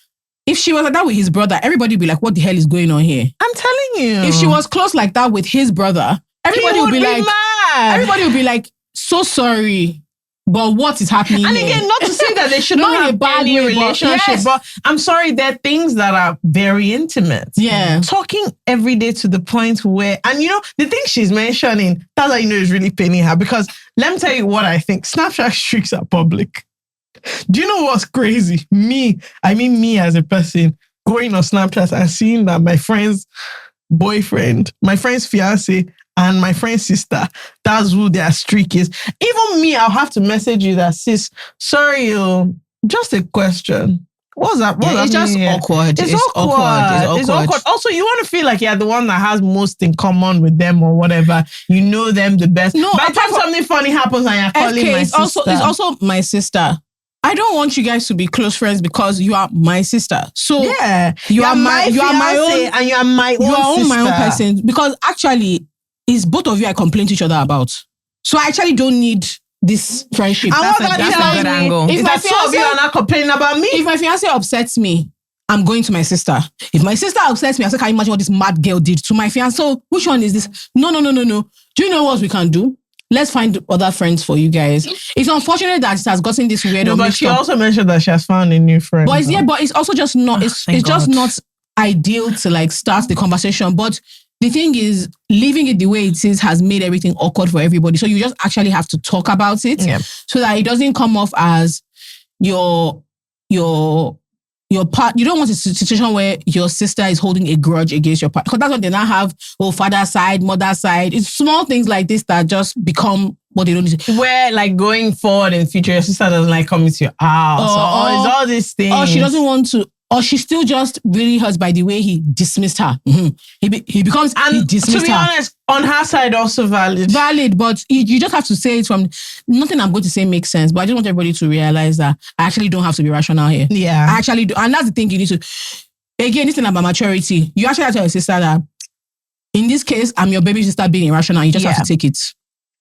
Go and like I'm actually so sorry about your friendship. You have other friends you can now go and complain to, and it's your right. You actually can go and tell them that. Can you imagine the rubbish? What she's trying to imply? I actually agree with you, and I think you should do that. You must do that. Yeah. But when you're done, let's keep it moving. But what I'm going to tell you now, I want you to know that in the car, you're going to call your best friend and you're going to insult my life. And I prefer it. As long as you don't call my own fear. It's your right to say that. Is she trying to imply? I'm not implying anything. I'm telling you I'm jealous. It's okay. Thank you. It's true. So if I say, imagine somebody, when I finish, the person now says, so you're jealous. Yes, thank you. Yeah. That's like actually, I am jealous and I would like you to put a stop to it. That's all. The kind of jealousy that if you know what I've been saying about you in my mind, you'll be very sad. So let's just keep it like that. I think that's so funny. Yeah. Pele. Seriously, Pele. Yeah. I think that's so funny. I don't think that can happen. Absolutely not. It can never. No, because I just don't think you would delight in speaking to my guy. I wouldn't. Day. Even once a week, I think might be too much.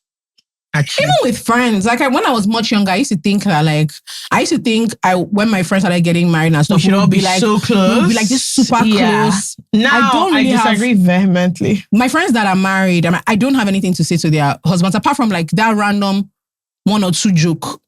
I actually don't have anything to say to them. Some of them have married people that I'm already friends with. And so we still have a brief chat. I don't have anything to say to them. Let's just keep it.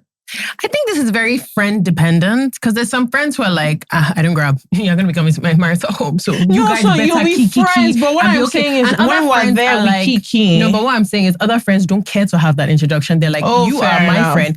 You will say hi to my husband and then he will go upstairs. Like, why should he have to be here when we are having dinner? Like, it's almost like church and state. Yeah. They really separate their friendships from I don't like that one person. I get it. I get it's not for anything like sinister. It's just they don't really see the benefits of their friends being friendly with their man. They're like, you can be polite, as in greet each other when you see each other in public. But why should you why should you kiki? Why should you crack a joke? Yeah. They don't Most of my friends, one or two of my friends are very like that, where they're just like nothing concerns. Like it's not a like outrightly done, but you can see it. They're just like hi. But most of my actual close friends, they are men or whatever, friendly vibes, good chat here and there, and then we just have to just keep it pushing. No, but my thing is, so at the Can't wedding, catch me when I've been asked to give a speech, what do I say about the man? I've met this man all of 4 times. Don't talk about the man. It's not about him. You talk about the fact about what the relationship with this man means to your friend. What are the positive things he has done for your friend? Why is she a better person? Why is she a happier person? How does he take care of her? Yeah. What does she tell you about him? I don't need to be. So that's another thing. Please don't allow romantic comedies carry people away. We actually don't need all this excessive closeness. You, Mimi, and my friend, if you are dating somebody, the only reason I care about him is because I care about you. Once that relationship ends, unless he was already my friend, and even if he was already my friend, if he does you anyhow, the likelihood of me being friends with him, even within the marriage, the reason why I support this marriage is because you are happy inside the marriage. The minute you stop being happy, I don't support it. You're not happy. In fact, once you're irritated with him, means you're irritated with him.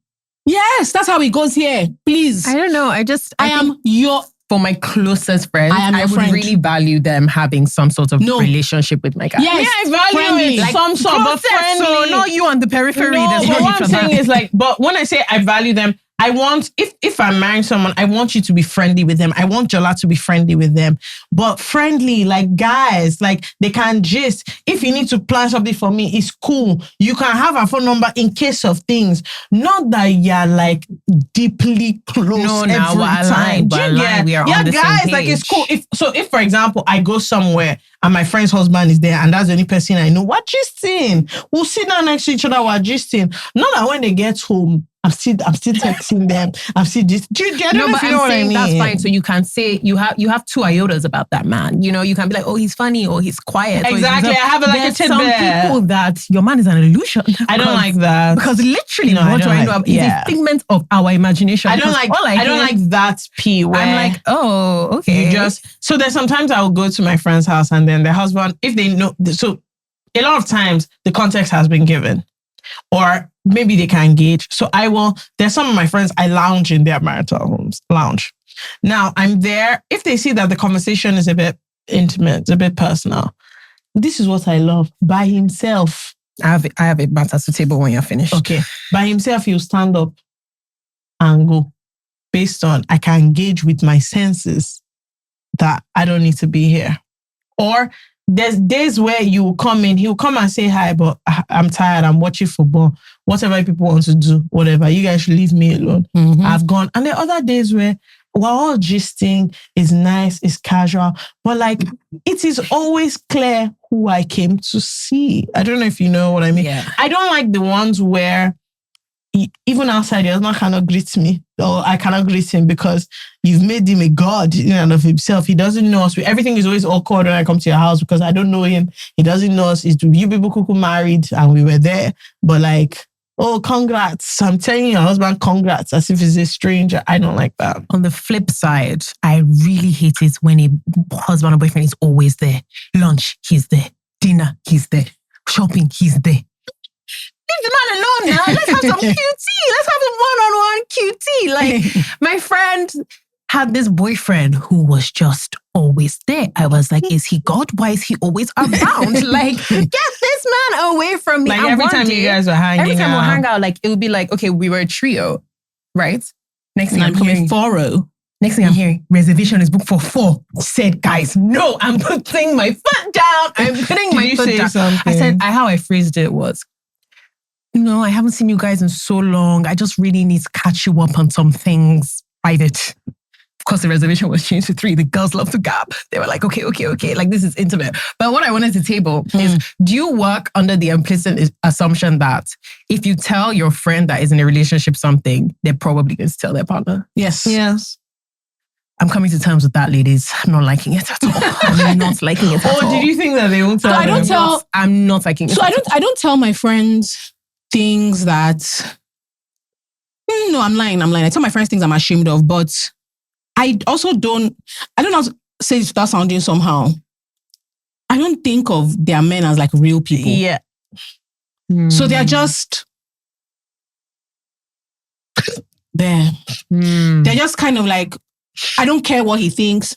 Unless I get the sense over time that my friend sort of like values intrinsically what her man thinks and it affects how she thinks.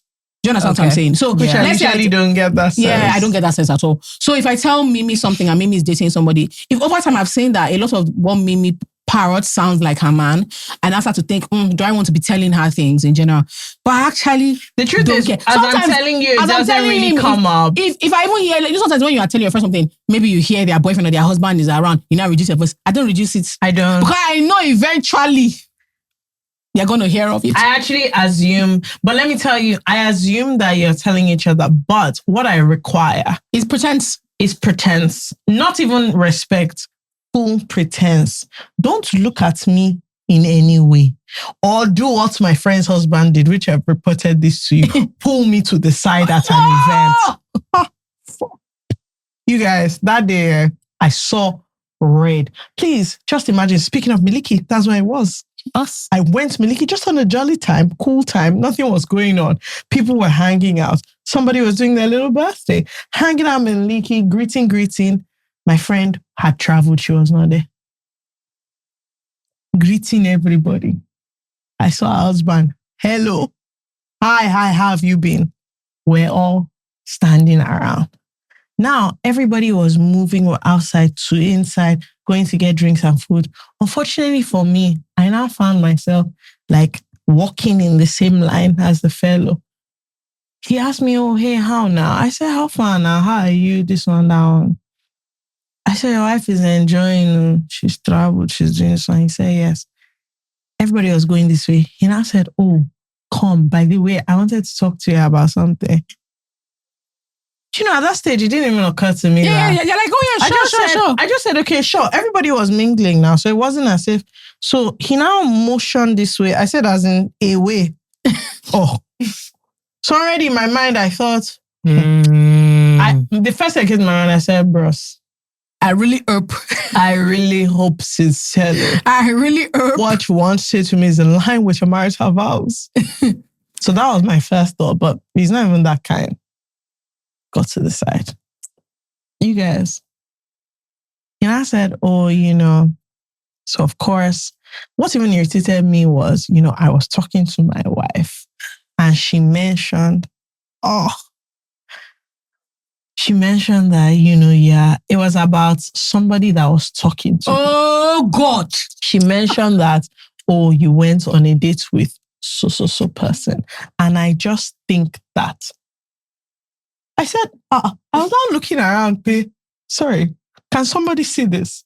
He just thinks. He said he just thinks. He's having thoughts? That is not. Who gave him permission to think? He said he doesn't think that is the right kind of I hate when men get involved in women what business. Happened to, you see, this is the problem with being close with, what happened to you, the dumb fool, telling your wife that, better tell her that guy does not have sense. What happened to you pretending when you ask me that how are you? So what's going on? Who are you seeing? Can he call? And keeping it put. He said he doesn't think that. You guys, the craziest thing that then happened subsequent from this is he said in John 1:1.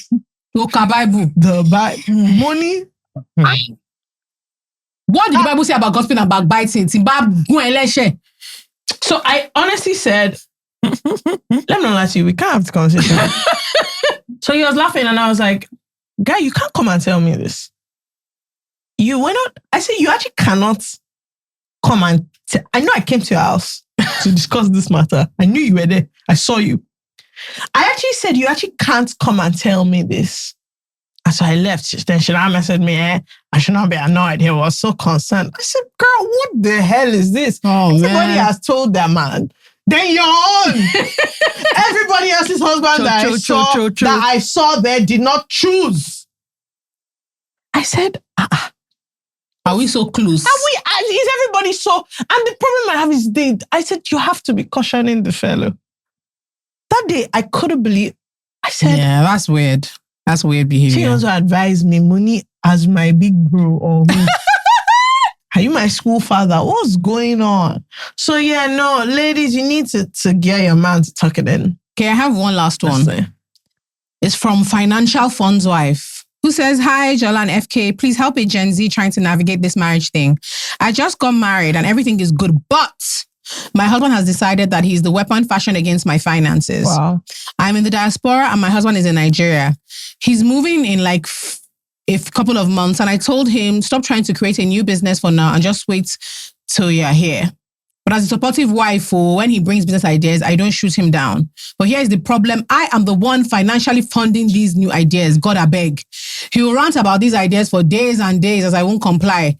Then he'll go and borrow money, giving them a date and default. Then call me when those people are chasing him for their funds. As a supportive wife, I'll have to help and send him the money. My money trapped in his ventures is mind-blowing. Now, the point that's about to try to make me crazy is, I gave this man money to complete a housing project, only to get a call from the contractor that he didn't get the money.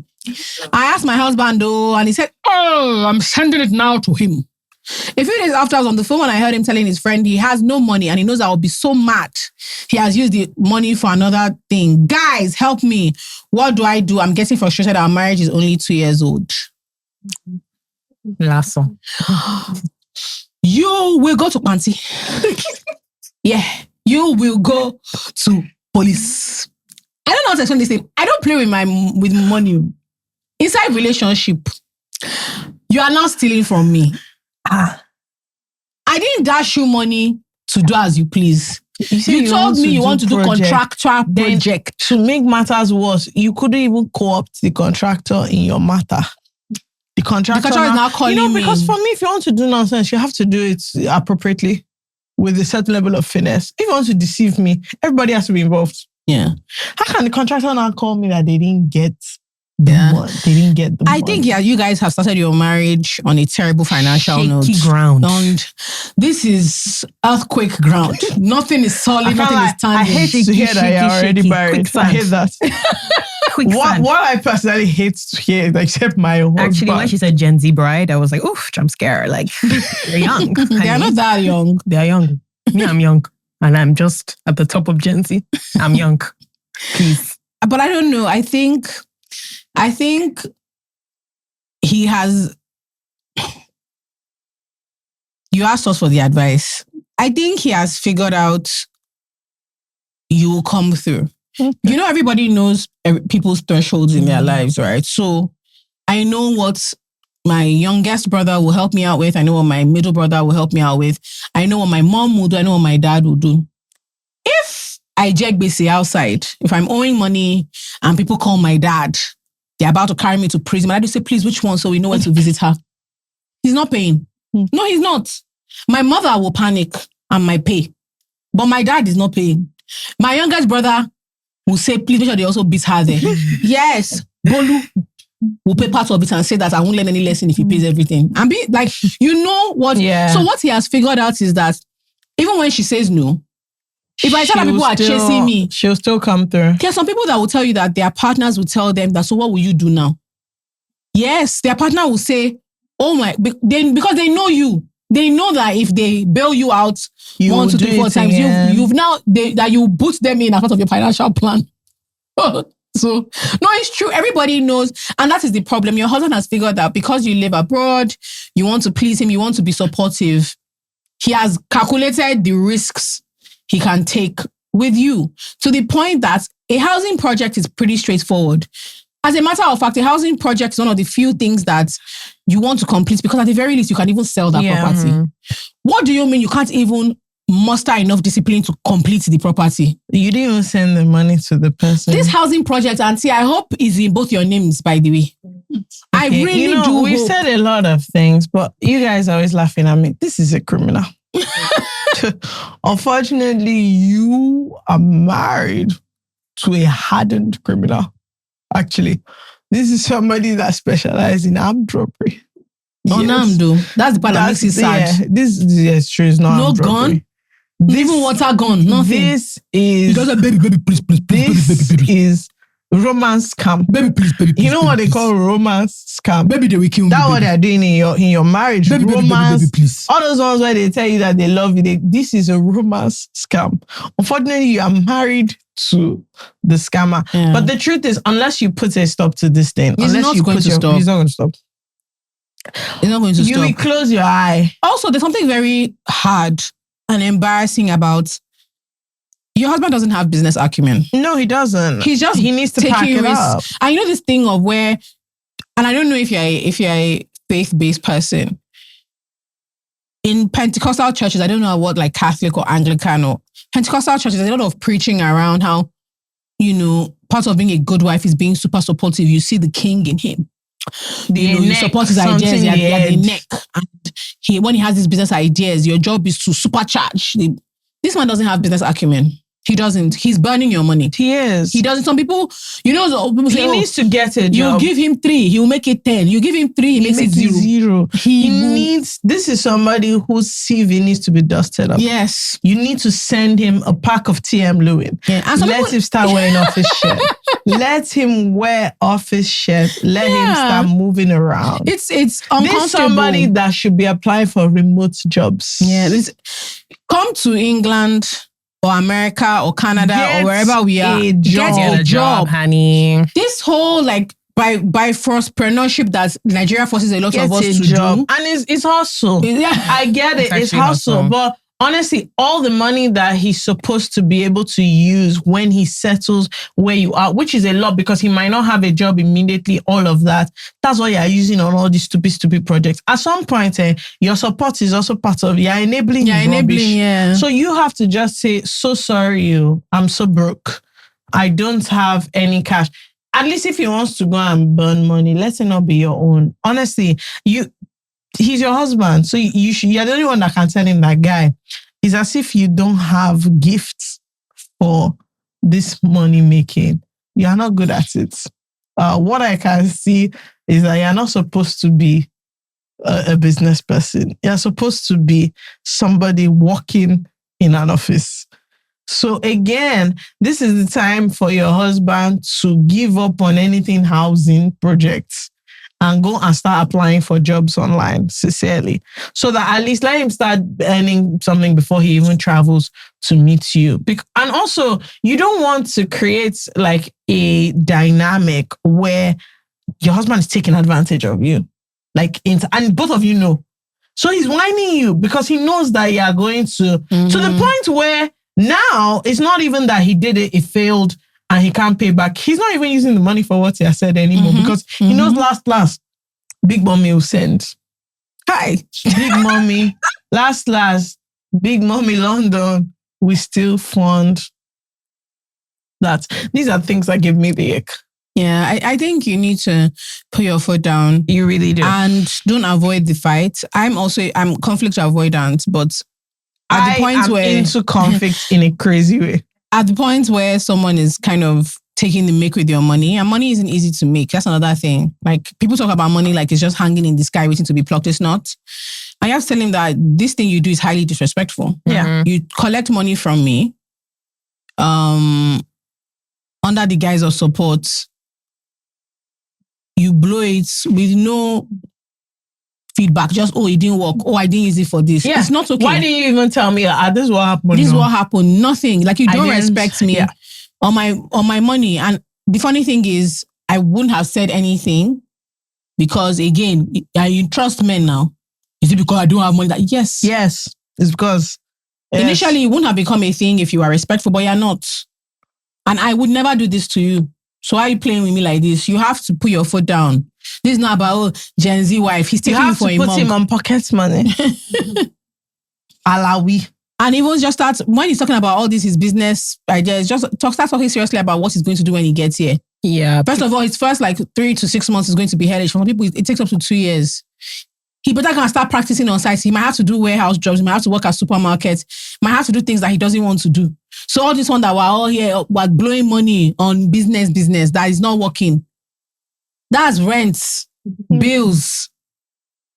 your family will be expecting support in Nigeria because I'm sure that they think you're sending money back and he's telling people. So they think him too when he gets there. Look, it's at going the to very least, if he doesn't have what he's doing, let him open CCM's YouTube, learn how to cook. So that when he gets to London, golly. He should be cooking and cleaning. At least. At the very least. You don't know what you're doing. So I don't know. I just think you don't avoid the conflict. Don't avoid him being upset or annoyed because of how you spoke to him for a few days. It's not the end of the world. Because that's probably what she's avoiding. She doesn't want to say something, then he will not talk to her for a few days. I say it all the time. A man being angry is not there. I don't know why people, he'll be upset. And sister, all I'm going to say is, as you have the conversation and you set the boundary, you have to stand on 10 toes. 10! Because nothing will make you look sillier than setting this boundary, or you huffed and puff, all this hooting and hollering. Then next time you wire the funds, we're not even up to 3 seconds, no delay, straight notification. Please, if you're going to sit down and set a boundary, like you actually have to follow it, because that will be 10 times worse, in my opinion. If you've actually all the hooting, the hollering, you sit down, you tell them, I'm not going to do this again. And it doesn't even have to be a heated conversation. It can be very rational, like Jola said, to be like, you're actually taking the mic. Maybe not that exact phrasing, paraphrase as you wish. You're taking the mic. I don't like this. We need to be financially conservative because you're about to come to a new country. You do not have a job. I do not know when you're going to get a job. I will not be helping you out the next time. If there's a next time, I'm begging you, please don't go and do Also, don't allow anybody base you into a fight that's not the original fight. Yeah. It's very important. I don't like the way you said it. Okay, I'm still not giving you. You will lose all credibility. So please don't backtrack on that. I remember one time I was arguing with my brother and he was right. So I wanted to do this thing. And I said, I don't like the way you said it. He said, imagine I said this in the way you prefer. I said, yeah. I said, nice one. I said, I don't like the way you said it. He said, why don't you imagine that I said this in the way that you prefer? Because that's what will happen. I said, and I correct. You will tell your husband, I'm not giving you money. He said the tone. Okay, sorry for the tone. The tone. I'm not giving you in a nice tone. Please, thank you. I'm not giving you the money. Not giving you. Not giving you. Say, what's that Coco Melody? Say, no money. Miss Rachel. Say no. You know, bye. Mimi hates when I talk about this topic, but when you said people, there are a lot of dystopian things. Yeah. When you said people think money is easy to make, it's like my recent favorite show, Mr. Beast Games. Oh, God. Mimi really finds this awful. I always invite her to watch with me, of which she doesn't. I've only watched it once. Anyway, I'm not going to go into it too much. But basically in the game, there's a lot of like psychological whining that Mr. Beast does, where he just tries to show you that people love money. And they will really behave anyhow for money. So there's a game where they offer 4 people up to $1 million. Only one of them can take it. But basically, if they take it, the other people in their team, people they've known for about 5 business days, other people in their team will be eliminated. I don't know. Did any of you watch it? This last season, as the money was going up, I heard one person shouting, you can make $1 million at any time, but your name. I said... Which time? That was what I said. So you can always make $1 million, but the value of your integrity... You guys, again, the person is not stealing the money. As in, it is a game. Anybody can actually press it. And the worst that's going to happen is the rest of you will go home. This person is not committing a crime. They're not committing a sin. The guy just said, you have to be a man of your word. That at any time, you can always make $1 million. But what about your name? Money? Who? At any other time, you can make $1 million. No, I said, which? Do you know his name? This reminds that man as he is now, I don't even know his name. This reminds me of a foolish conversation I had with somebody that had the guts to say to me, once you make your first $1 million, it gets easier. Dollars is what he was talking about. I said, once you make your first $1 million, it gets easier. I said, which million did you make that you're telling me it gets easier? And I said, he doesn't like that. The way I've thrown it, he said he's on his way there. I said, Alpha. Because, again, people talk about money socially. You can make $1 million anytime, but your name. Which name? How much is the name? How much is it to change name in high court? No. What I said, he kept saying the value of your word, wanting money. You even change your name. How much was it to change your name? And again, when you look at the context, these are not like family members. Strangers, absolute strangers that came to a game show to win money. Absolute strangers. Mind you, a lot of this money is a game of chance. Like, do you know how crazy? Let me give you guys an example. There'll be 100 people. They'll play a game now, and maybe 30 people will leave. Yeah. So now there are 70. I shit you not. People will be split into 2 groups, and at random, one half just go home. Now imagine if I had the opportunity to collect $100,000. I say my team. Which team? Which dirty and stinking team? See, there's not. Let me tell you, I'm going to put it out today. I really want to do a game show because I feel like Nigerians in this environment, you see signs, you too see wonders. No, that thing will not reach 1 million. What do you mean 1 million? Once he rises to like 100K like this, why would say 1 million? The game will never end because it will never rise to like. Do you know what it is for people to be standing, looking at money rising to 1 million, looking at themselves like, who will take it? We did a simple game of please pass 5K to the next person. It was a kindness game. It was a game where you would get the 5K and then you double it. It was 2K. You would double it and give it to the next. Maybe people were collecting 4K. People were collecting 10K. They were collecting it. They said they don't want to be kind. So we're like, oh, do you want to collect 5K or give the next person 10K? No. They said, bring my 5K. And then somebody, we have it. Do you want 10K? Okay, now we're on 10K. Do you want to collect 10K or give somebody 20K? He said, please give me my money. Somebody was telling us about his NEPA units. That was what he was using to buy. Yes. It will not go anywhere. Man. This will not go anywhere. Very tough. I think it's very interesting to see because I think they also kind of got people with what I think of as like a gambler spirit, basically. So they got people that have a high risk appetite. Mm-hmm. And so people that would... It is the deceit of, if I don't take this money now, I can win the big money. Mm-hmm. But any rational person knows that you probably can't win the big money. Any rational person knows that if you started at 0, you must take whatever you see. Any plus is a plus. Mm-hmm. So you don't need to wait till you're at the maximum. It's like, oh, you go to a birthday party and it's like, well, I came here hungry. I've had 1 meal. Yeah. It's time to go home. But if you said, oh, you heard that they have 5 potentially somewhere. 1 person coming, so you won't eat now, you wait, then you not eat everything at the end. It's also greed. Big gamble. So what the reason I want to try a show like this in Nigeria, because I was saying that you won't spend that much money. But that grand prize, you see that $1 million as Shea Juni, as he did that $1 million, as that money, what was blowing my mind was as the money was rising, nobody was taking it because they wanted to like it. In Nigeria, I put it to you, it can never get to the top. Every time you start that counter, somebody is taking that money. Ever. Because I know that you take it. So don't worry. I was just seeing all sorts of things. The loyalty. You know what I'm fighting for. I said, did you not feel online? Mind you, people came with like you feel real, that online form to be. People came with real needs. So someone would be like, oh yeah, you know, I'm having a 3rd child. I want to do a business. No, I'm saying that they came with a real need. Then they started saying we're a team when they got there. Yes. One person said that his family, they're about to be homeless. Next thing, he was saying, oh, but I said, It was very odd, very interesting. You don't have rent. Very interesting. Somebody saying, oh, I'm not bribable. Jimmy offered them $100,000. I can't be bribed. I said... Yeah, it was that part to me was so fascinating. So as a Nigerian, I just kept looking at this thing and thinking, what about being put in a group? What kind of people quickly adapt to thinking as a group, and people who are able to maintain, I came here as an individual. Do you understand what I'm trying to say? Yeah.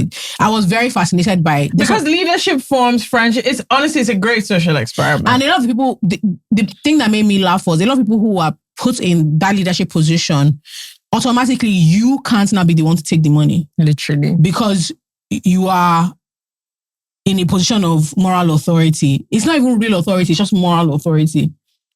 And they would always be the ones to volunteer themselves. Yeah. And I'm like, okay, now that you're here, we've gotten to $250,000, $500,000. You can't take it. Because in your mind, it's like I'm betraying the entire group. Hello! I think the hack is from day dot just to be like, this is what I'm here for.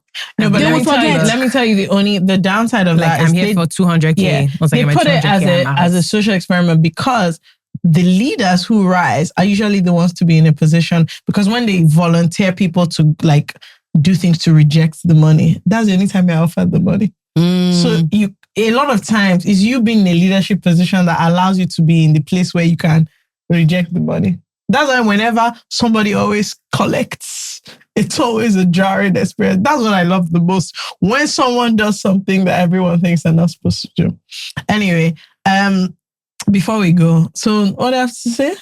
Do you know what? A lot of people ask us unprovoked, or sure. Yeah, we can discuss anything you like. But the thing I want to say is a lot of people ask us about like what they should do. I find that you do things. Yeah, you're very up and doing. You're very up and doing. Okay. You just wake up one day, next thing, Mimi has gone to do one thing. This is what I mean. Like all this moving, you just do stuff. And a lot of people, I think, are like hesitant. But she's also quite like strong-minded or like individual. So you didn't do things. Your siblings went like straight into uni, but you decided that you weren't going to do that. And your siblings moved back to Nigeria. You were like, I'm not ready to do that yet. Or like, oh, this is what we do for Christmas. You're like, actually, I'll do my own thing. And I think that's the hardest part for most people, like individual thinking. So maybe before we even get to how do you do things, it's how do you figure out like what your own mind is, and how do you just like stand up? I know your mom. Yeah. It's not easy to tell her no. Me, I know her. So I'm gonna speak a little English right now. Okay.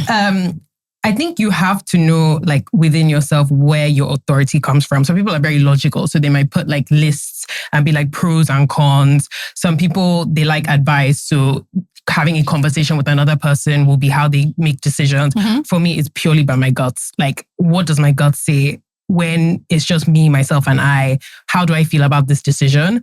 And it might not look that way, but I think I take a while to come to a decision. But then the time between coming to the decision and taking action, I've reduced that to maybe 4 minutes. Like once I'm sure about something, because I'm sure about my guts, I do not doubt her, like for sure. It's then very easy for me to take action. And then you mentioned like some things are driven by guts and by all of that stuff and knowing that, okay, this is the right decision for me. Mm-hmm. I think also faith plays an aspect into that. But then you mentioned like the uni thing and the path thing. Some things are also born out of circumstance. So I went to LSE. I was there for maybe one term before I woke up one day. And guys, I was depressed. And how I know, not depressed, let me watch my language. I was just very, very, very sad and unhappy. And I was like, it is not like me not to care. I'm a carer. I care about things mostly. I didn't care if I did well. I didn't care if I did badly. And that to me was a huge sign that you're not in the right environment. So then I was like, it was not a thing of like bravery or even gut. I was like, I'm in danger right now. Like if I stay here, I'm going to enter hot pepper. I was like, I don't know where I will end, the version of myself that I will be if I see through the end of these 3 years, bearing in mind that I didn't want to go there anyways. So it was like when you have no other choice but to get up and go. So I really had to find alternatives. I remember I was like, bearing in mind being like 18, 19 at the time, I don't even know how I had this thinking, but I just believed in myself crazily. I was like, I'll work at Tesco, then I'll stock the shelves, then I'll be regional manager, then I'll be CEO. I didn't know this one. I was just right to the top. And I was like, yeah, shelf stacking is fine, it's okay. I started looking at jobs in marketing and advertising. I went on this marketing and advertising interview. It was in the office. I spoke to the CEO. He was like, yeah, you'd be very good at this, but everybody starts at the bottom. I said, yeah, no, that's usually where one begins. And I said, no. You're seeing this office. This is where you end up. Where you start is door-to-door sales. So they said, will you come back for part 2 of the interview? I said, okay. I get there. It's me, another black girl, context, we're in the UK, 2016. Or 17, and a white man. And they're like, you guys are going to go to Richmond to knock on everybody's door to try and get them to sign up to XYZ. I said, I'm already mortified. Let's start there. Door-to-door sales. I was like, I know how I treat those people. Can I tell you what's hilarious? I did door-to-door sales. Like door-to-door, I think it's a humiliation ritual. I did door-to-door sales trying to get people to switch their energy bill provider. Oh, interesting. That's so interesting. Not interesting. I'm sure you were humiliated most of the time. Oh, my sister. No. So then they paired me. I think they thought I'd feel more comfortable with the other black lady. I said, you put the two blackies together. We are going to a white neighborhood, like white as they come. I was like, two of us begging at their doorstep, house to house, going there, begging. I was like, this is not going to be great for us optically and in terms of like, flipping results. So first door, second door, third door. The girl now knocked on the fourth door and said she had to pee. I said, girl, why would you do that? Now I'm here speaking to this lady. Like, I'm so uncomfortable. Why are you peeing inside this woman's house? You do not know her. I also don't know her. Anything can happen to you in there. I'm not going in there to rescue you. I said, girl, why would you do that? I was just there thinking, how am I in this position? After she came outside, I just said, I'm so sorry. I can't complete this interview. This job is not for me because I know that, this is not going to work. So then I was like, so I can't just do anything. And then I found an alternative. I found my apprenticeship and then I applied. And again, once I applied, I had a gut feeling like, oh, this is it for me. Like, I don't even have to worry. It'll be fine. And so I did it. Okay, just a sidebar of this because, people who are younger siblings, they always don't see the full picture of the decisions they make. I can never forget the day that Mimi got into this apprenticeship because my mommy called me screaming, it's your fault. If you didn't fill her head with all sorts of things, she will not do this, she will not think about leaving uni. I said, what happened? She's not going back to uni. She's going to JP Morgan. Then she's not going to work. She's not going to have a degree. I said, sorry. I'm in uni. Oh, I finished uni. No, I finished uni. I was like, sorry, excuse me. I went to uni. Right now, I'm doing something. What does this have to do with me? Only if I want me to say that, yeah, she knows that it's because I supported her. That's why she went forward. Were you even involved in this? I was like, excuse me, I found out about this at the latter end of the whole journey. I didn't even know until after she was leaving the uni that she left. But till today, mommy is so wholeheartedly convinced. No, I definitely think you walked so I could run. Mine was different. Sure. I just decided I wasn't going to A-levels or to a girls' school. Yeah, but I went to IB. And so, but to my mom, that was a huge rebellion. Yeah, you had a rebellious spirit. I did.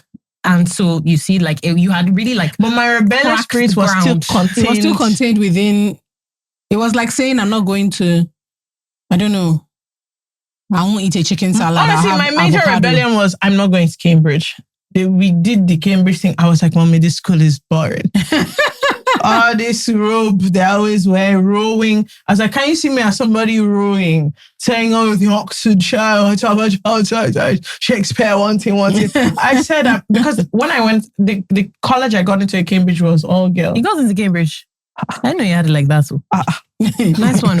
Nice one. Don't be talking to me anyhow. Cambridge Imperial. I'm there. I just decided that this school, I don't want to go there because what they do there. It was an all-girls college. I got into an all-girls college. I said, but it doesn't make that much of a difference. I know, but I was just like, it will change your experience. I had gone to UCL already and I'd been to Cambridge. And I was like, I can see myself. This very different vibe. It's not me. Yeah. You see this UCL in the depths of London. Yeah. That's why I'm just very upset. I don't know, but how do you figure out I think that's something that a lot of people struggle with. And sometimes even me, I'm still like, is this what I actually want to figure out your own mind? Because when you did it, you were the only person, I still don't know. I know a couple of people, but you're the only person I knew that did an apprenticeship to uni yeah. thing for a very long time. Like, how do you know for me, it's not even that part. It's like, how do you know your own mind? So even when your parents are like yelling, your siblings are like, what are you doing? Your friends' parents, people you know and you respect don't agree with what you're doing. How do you back? Because that's where a lot of people will tell you, do what I want to do. A hurdle in the form of somebody they respect is like, I think this is a bad idea. Yeah. And they back down. And a lot of people can't get past it. Okay, so I'll start with something that has just come into my head. With my mom or with my family, I was like, I would love your support, but I actually don't need your permission or acceptance. You don't have to accept what I'm doing. You don't have to whatever, but I would love your support. And I knew that just for our relationship, it would be kind of hard to continue if I didn't have her support at all. You can be skeptical about my decision, but then again, it's my life. I knew what would be happening if I had stayed in LSE. Guys, it was really, really bad. Like, I remember the day where I was just like, I don't want to be here.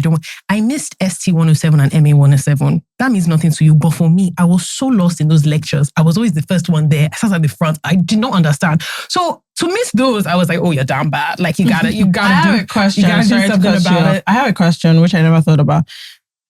It's not for everything. To be fair, I like this a lot.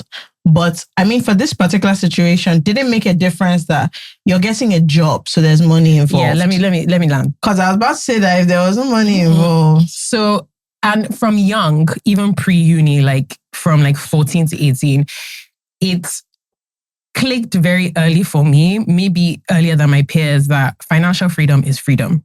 So I was always very good with money, very good with being like, at the time I had an allowance and I saved my allowance to do the things that I wanted. So when it comes time to like, oh, I want to get a piercing, I'm not asking you for the money to go. I booked the appointment and I'm going, girl. Like, you like it or you don't.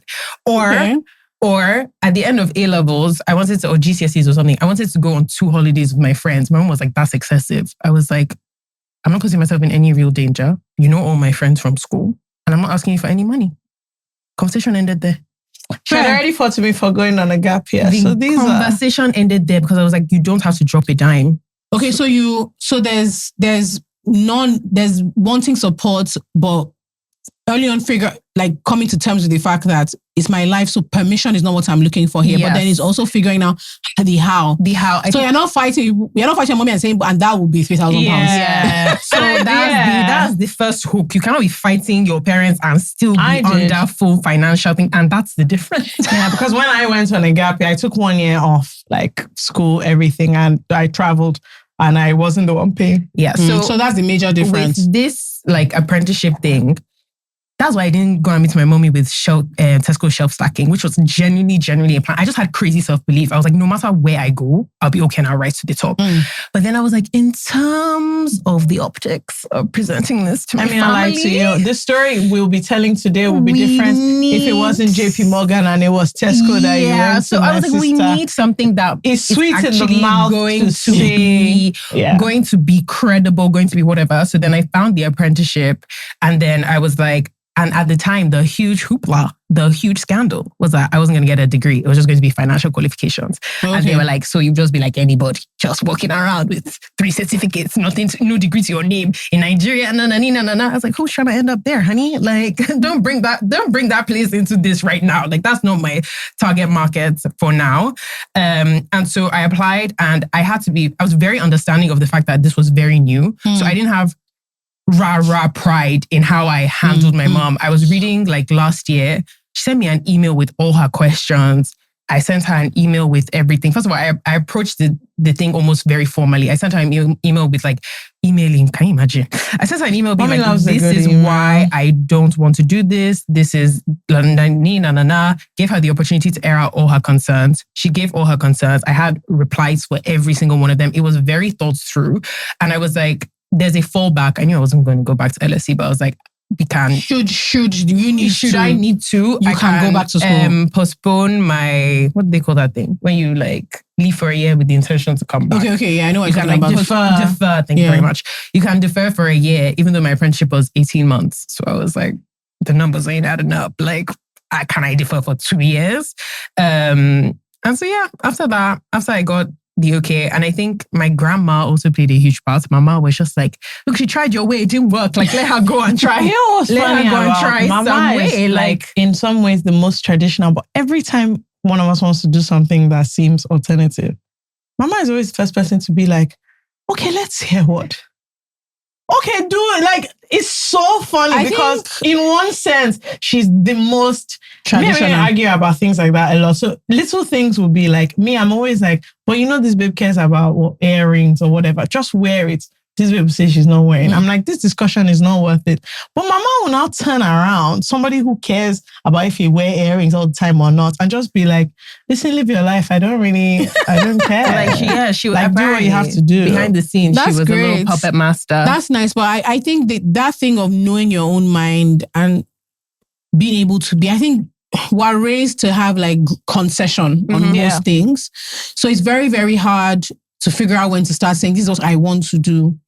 And I'll do it even if you think it's a bad idea. If up until then, everything you do is like a group discussion, the clothes you wear, the whatever you study, the friends you have, how you spend your time, everything is like where you go to church, even deciding to change church from your parents, everything is like a big deal.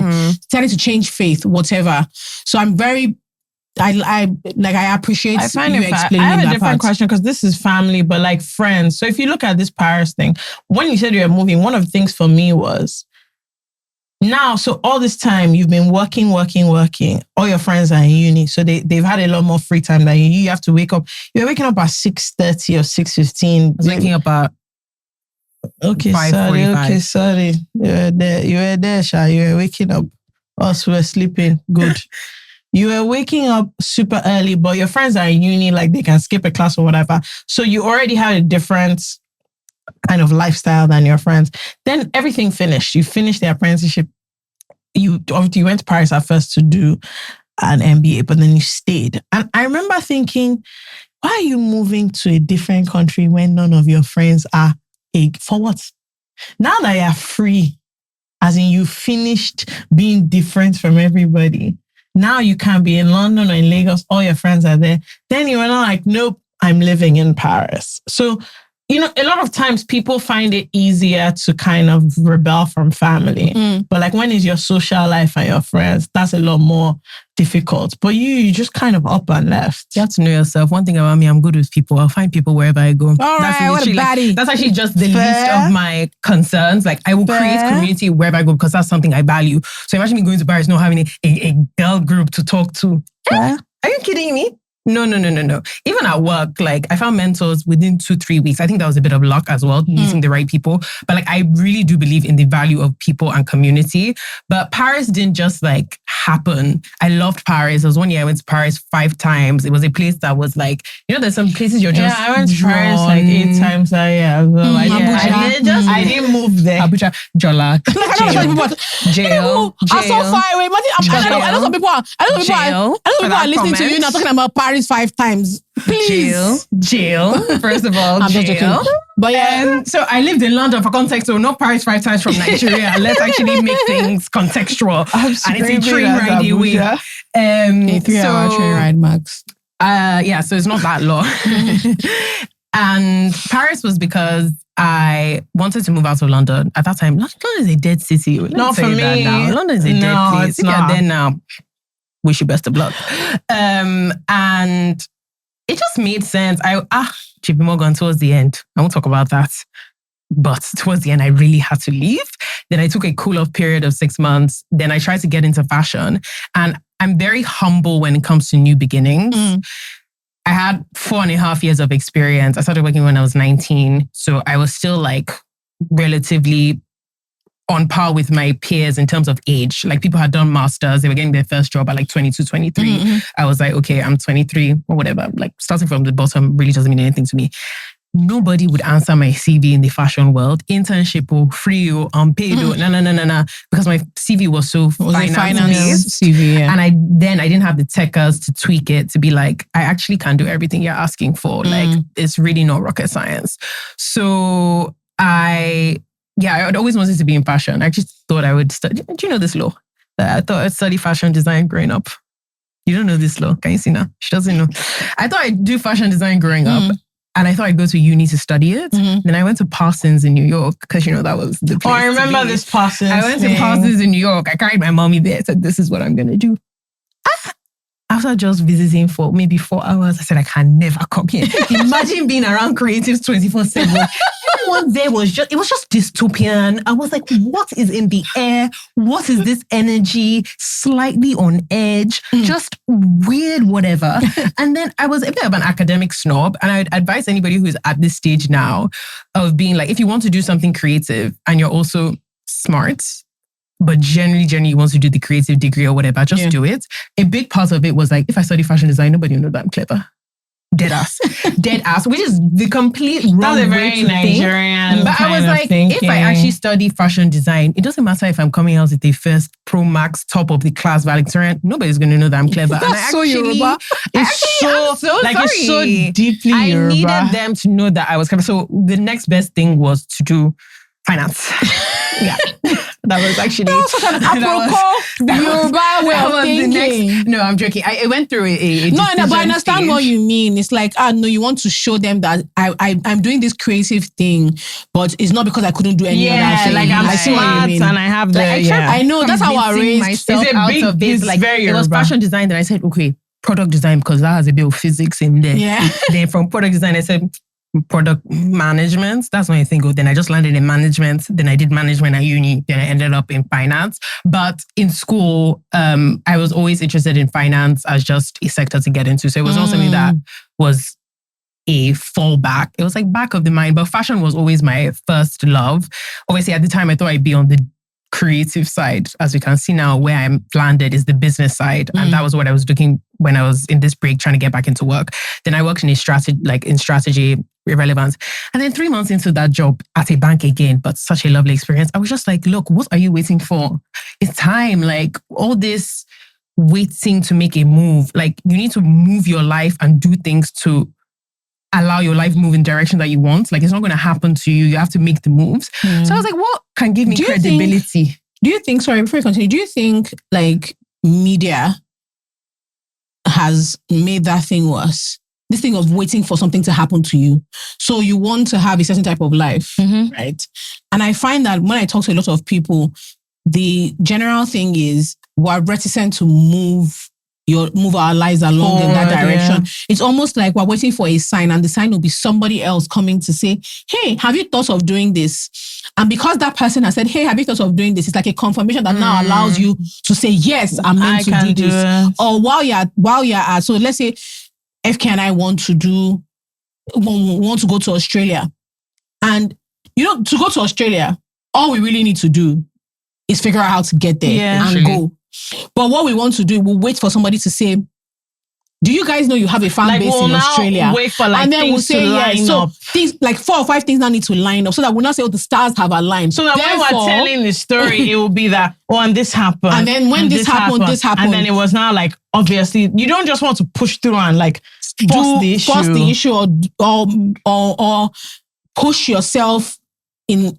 Put yourself in the line of sight for the thing to actually happen. Where it's like, I want to get a job in finance. What do I need to do? This is what my CV looks like now. I don't have any great qualifications, so I need to start on my ACCA. While I'm doing my ACCA,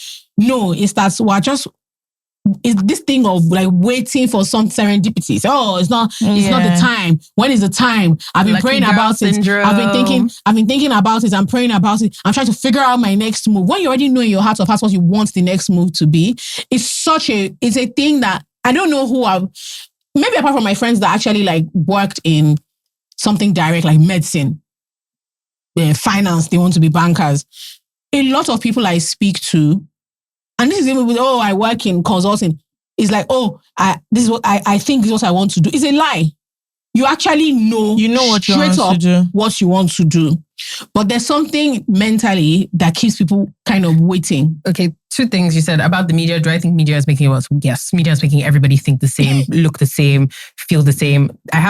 My TED talk will be about the erosion of personal style because of media. That Caroline chick that I keep seeing every 2 minutes on. Yes. Guys, your wardrobe is full of bright reds and cheetah prints. You are not minimalist. Stop trying to embody her style. That's not who you are. Like, let's all just own who you are. You're still very stylish, but like, why is it because something is trending you think you should hop on? That's a segue. Back to this. I think it's because people are waiting for permission. And like I said, my own decision maker is internal. It's my gut and clarity within myself. If your own decision maker includes the opinion of other people, you are always going to be waiting for permission. So you need to know that about yourself. Like, how do you make decisions? And then be like, is this something that I want to change? Can I throw a spanner in the works? Of course. If you're religious, and you're somebody who has like, I pray and the Holy Spirit gives me direction, or I pray and I need like God to direct my steps or order my footsteps.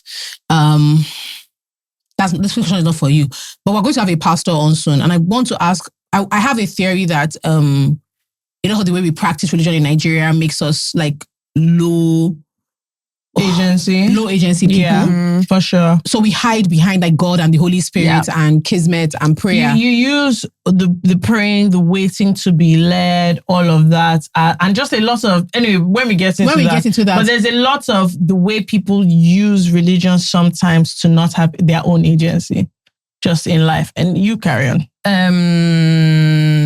You were saying Starling 3 months. Yeah. And then I was like, what am I waiting for? What do I need to do to give myself credibility to get into fashion? I was like, I'm going to get an MBA and I'm going to make my whole persona to do with fashion. Because I was like, I want to work on the business side. So I need the MBA. I was like, I wanted to move out of London. So I was like, not in London. The whole time I thought I was going to study in America. Like I applied for... Gosh, I'm really remembering things. I applied for an MBA early. So it's like 2 + 2. It's where you apply in your final year of uni to get accepted in advance. So you go in 2 or 4 years. I applied to Stanford and Harvard. I got an interview for Stanford, which was the better suited to me. My interview was when I was in Colombia on my solo trip to go and practice Spanish. Of course, this was not top of mind.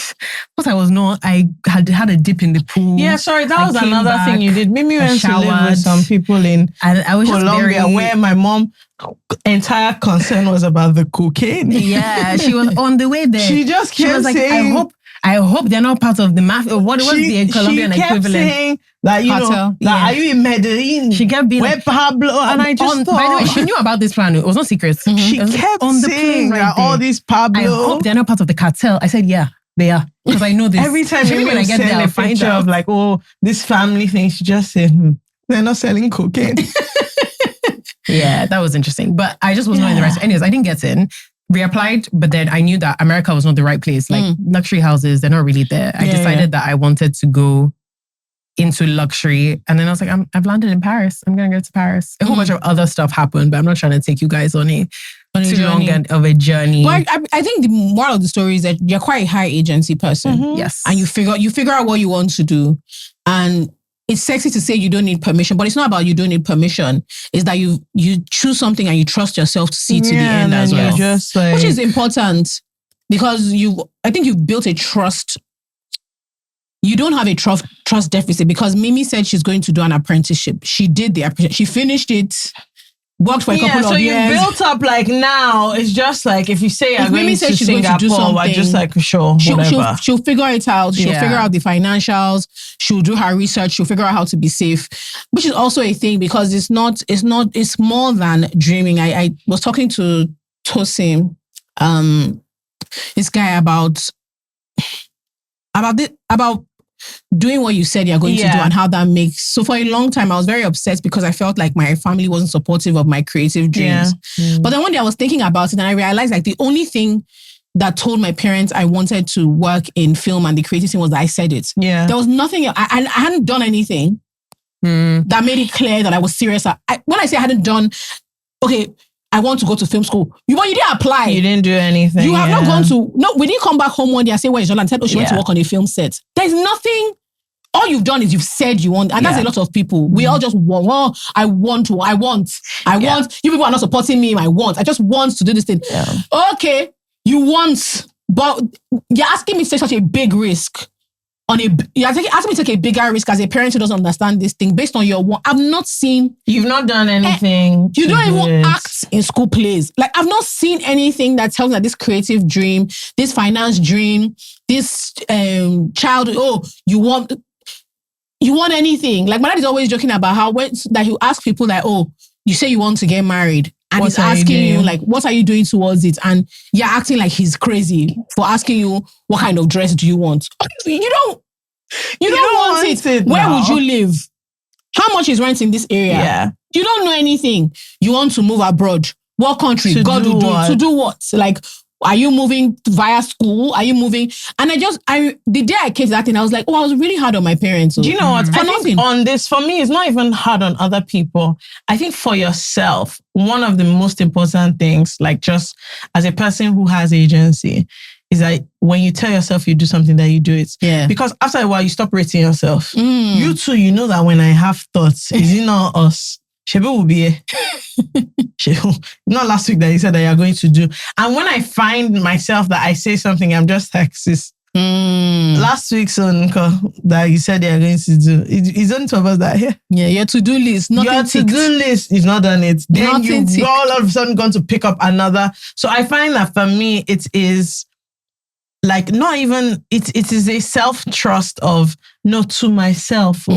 If I say something, then I'm going to do it. That is like the major thing. I also feel like, okay, not every time is it, the general vision and direction will be clear, but I think this is a relevant story, so I'll tell it. I wanted to go into fashion. I didn't really know how. I didn't really know where. I had this Forbes International Women's Day thing, like maybe 3 years ago. So dynamic. And I just met lots of people that were so...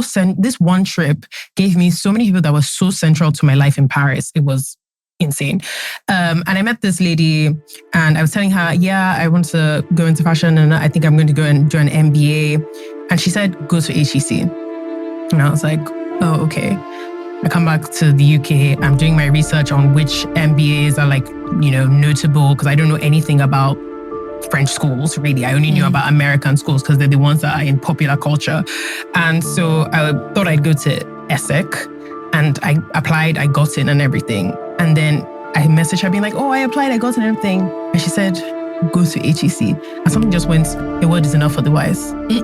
Said, yep, I'm going to listen. I applied to HEC, I did it, I got in, and HEC by far the better school between the two. So sometimes you will have people that will influence. It's not always me. Like, it's also about knowing when it's like, no, there's something here and having wise counsel, but that is still a form of agency and trusting yourself and whatever. Yeah, but there will intrinsically be other people who influence your journey and help you out, and it won't be your plan, but they'll say something and it will just resonate. Yeah. And you'll be like, I should probably listen to this. But I think like the agency is, I find it fascinating. I think I'm a person that has high agency, even though I have problem. But when you do it, I always find it so funny, especially because I always get to see mommy's reaction. Your mommy says the craziest things. Anyway, so Mimi went to HSC and then became the head of the luxury like society or club or whatever. I remember my mom just thinking, look, how did we get here? Like we started from, I thought you were going to like be a VP in the bank or something. No, I'm saying you're doing luxury, wanting. And Nigerians, there's a way we want to do everything that we do. So she now started saying, you should message one designer somewhere, this person. And then where I'm getting to is, please, I don't know the middle of the story. You just did the luxury, whatever. Then you did an internship at LV. Yes. Now, looking at the story so far, you say you want to be in fashion. You are in Louis Vuitton.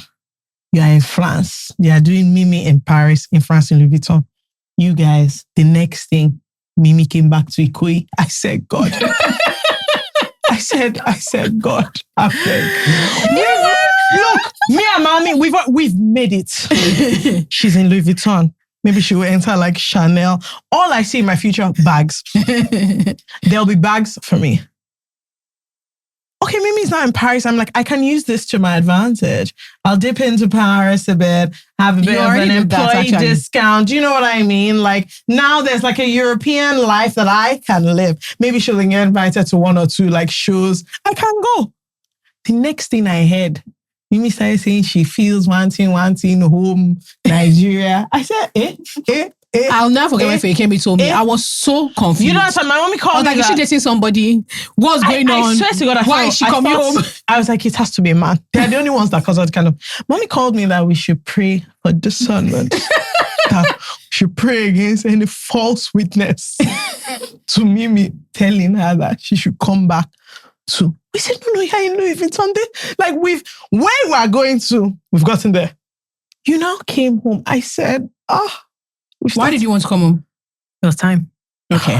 I can't explain it other than I'd always wanted to end up working to the benefit of the Nigerian fashion industry. Then I had an idea, and the idea was so good, and I'm yet to do it because it's not the right time. And then I started being like, oh, I'll sell it to this media company. I'll sell it to that media company, and I'll help them build it. Also, this is my toxic corporate trait. I love a corporate cushion. All this entrepreneurial, I want to start my own. No.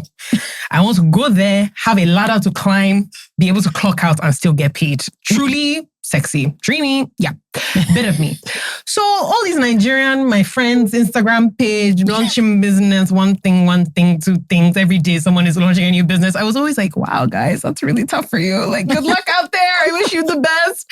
But then I was like, you're being lazy. What else are you waiting for? Finance experience, you have it. Strategic experience, you have it. You know good people. That's not your problem. MBA, you've paid. In fact, you made an investment. What else are you waiting for? Like, do you need, like, you're not, what are you not giving yourself permission to do? So I was like, no, I'm just going to do that. But then also, I realized that I can't be embedded in the Nigerian fashion industry without actually putting time in here.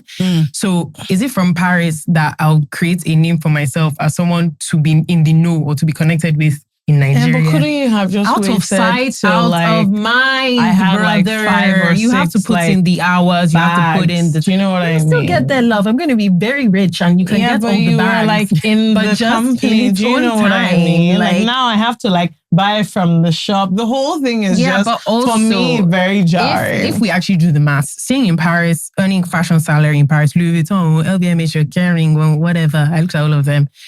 The numbers weren't adding up. I was like, this doesn't even make financial sense to stay here. Like, it was time. And I was like, I've given myself a year, which is why when people keep being like, oh, you've moved back. I said, I'm living here. Come October 2026.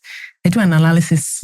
If I'm going to China, that's where I'm going. Yeah, to I be like that. Where, because by then, hopefully I'll have business case studies where they'll be like, oh, you need X, Y, and Z done. Oh, Mimi, like she did this. See, a plan, done a planner. This. She has I'm with you. I'm fully with you. Personally, the Paris thing was so But fun imagine being in Paris, Nigerians will come, brands will I'm come. talking about I'll myself. be in my house. It's actually not really about you. I mean, for me, like now when I say, okay, going to London, nobody dipping cares. to Paris, who like, did you get? I'm so sorry. It was like a complete picture. Yeah, I'm just pouring out my heart. Nobody But cares. mommy, It was actually a complete picture for me. you know how you were like, oh, you should introduce yourself as my name is Mimi, FK's sister. I kid you not. Since June of 2025, everybody that my mom introduces me to, corporate, not corporate. Oh, this is my daughter, Mimi. She works at Louis Vuitton. Oh, but you say Every that all the single time. Guy, every everywhere. single time. And I was like, Let me tell you, we've been to Selfridges, we've been to Louis decision? Vuitton, and Mama has said, my granddaughter works in Louis Vuitton. Yes, in case you people won't say anything, we are in this company. So we were all getting mind somewhere. you, this was not even a permanent It's not about contract. that. You saw Pharrell, you were there. Getting carried away. I actually didn't see Pharrell, but the other like intern on the other team, she saw Pharrell like 3 telling times. people all these kind of things. Yeah. Which one is I didn't see Pharrell? You saw him. You saw him. Sorry, I saw him. You know what I'm saying? Sean is all these things. I didn't see him. Please, who cares about that? You've already come back. Why in Lekki now? He's so nice. He's so nice. Okay. So yeah, okay, well, you've already told us. You're doing you do a review and then figure out what you want to do next. And people think I'm joking when I say no, I know you well enough to know that you're not. When people are like, oh, you've moved back. I said, if you see me here in November 2026, tell me that. But until then, anything goes on. I love that. Anything goes. Okay. Where can people find you if they're looking for you? Do you want them to find you? No, nothing is by force. Mimi off the gram. Off. Because some of you don't like to follow instructions. It's because you have 2 different pages. Yes, and Mimi on the gram is for friends and family, and people keep trying to follow me there. Mimi off the gram is where we can all kiki together. It's such a nice community. It is love everybody. lovely. Exactly. And I have a YouTube that I actually don't remember the name of, but by God's grace, eventually I'll be there. It's in the link of Mimi off the gram. So at the moment, Mimi works in fashion. Yeah.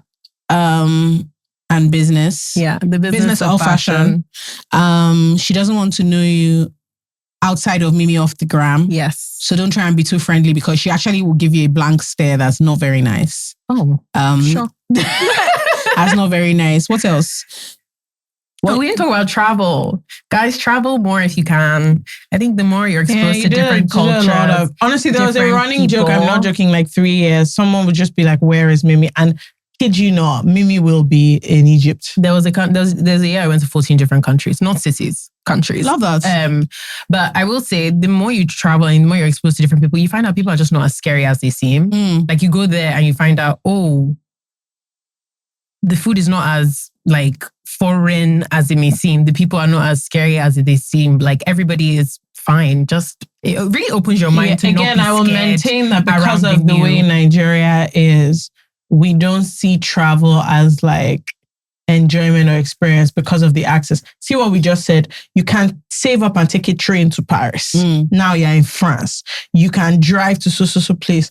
Getting to Ibadan is not a pleasant... No, it's not a pleasant experience. It's not a pleasant experience. Yeah. So when do I now want to start doing exploring? Like, it's not easy. Also, the way from here, I can plan a trip in, I don't know, Costa Rica, because they are just established routes, transportation systems, this one, that one. Even people that move from other states to Lagos, when they get there and they're trying to figure out how to take a bus, it's actually not that straightforward. So the way Nigeria is, I really feel like it is the country's fault that people don't have like a wanderlust for, but let me go and explore. You're talking about literal like logistical problems.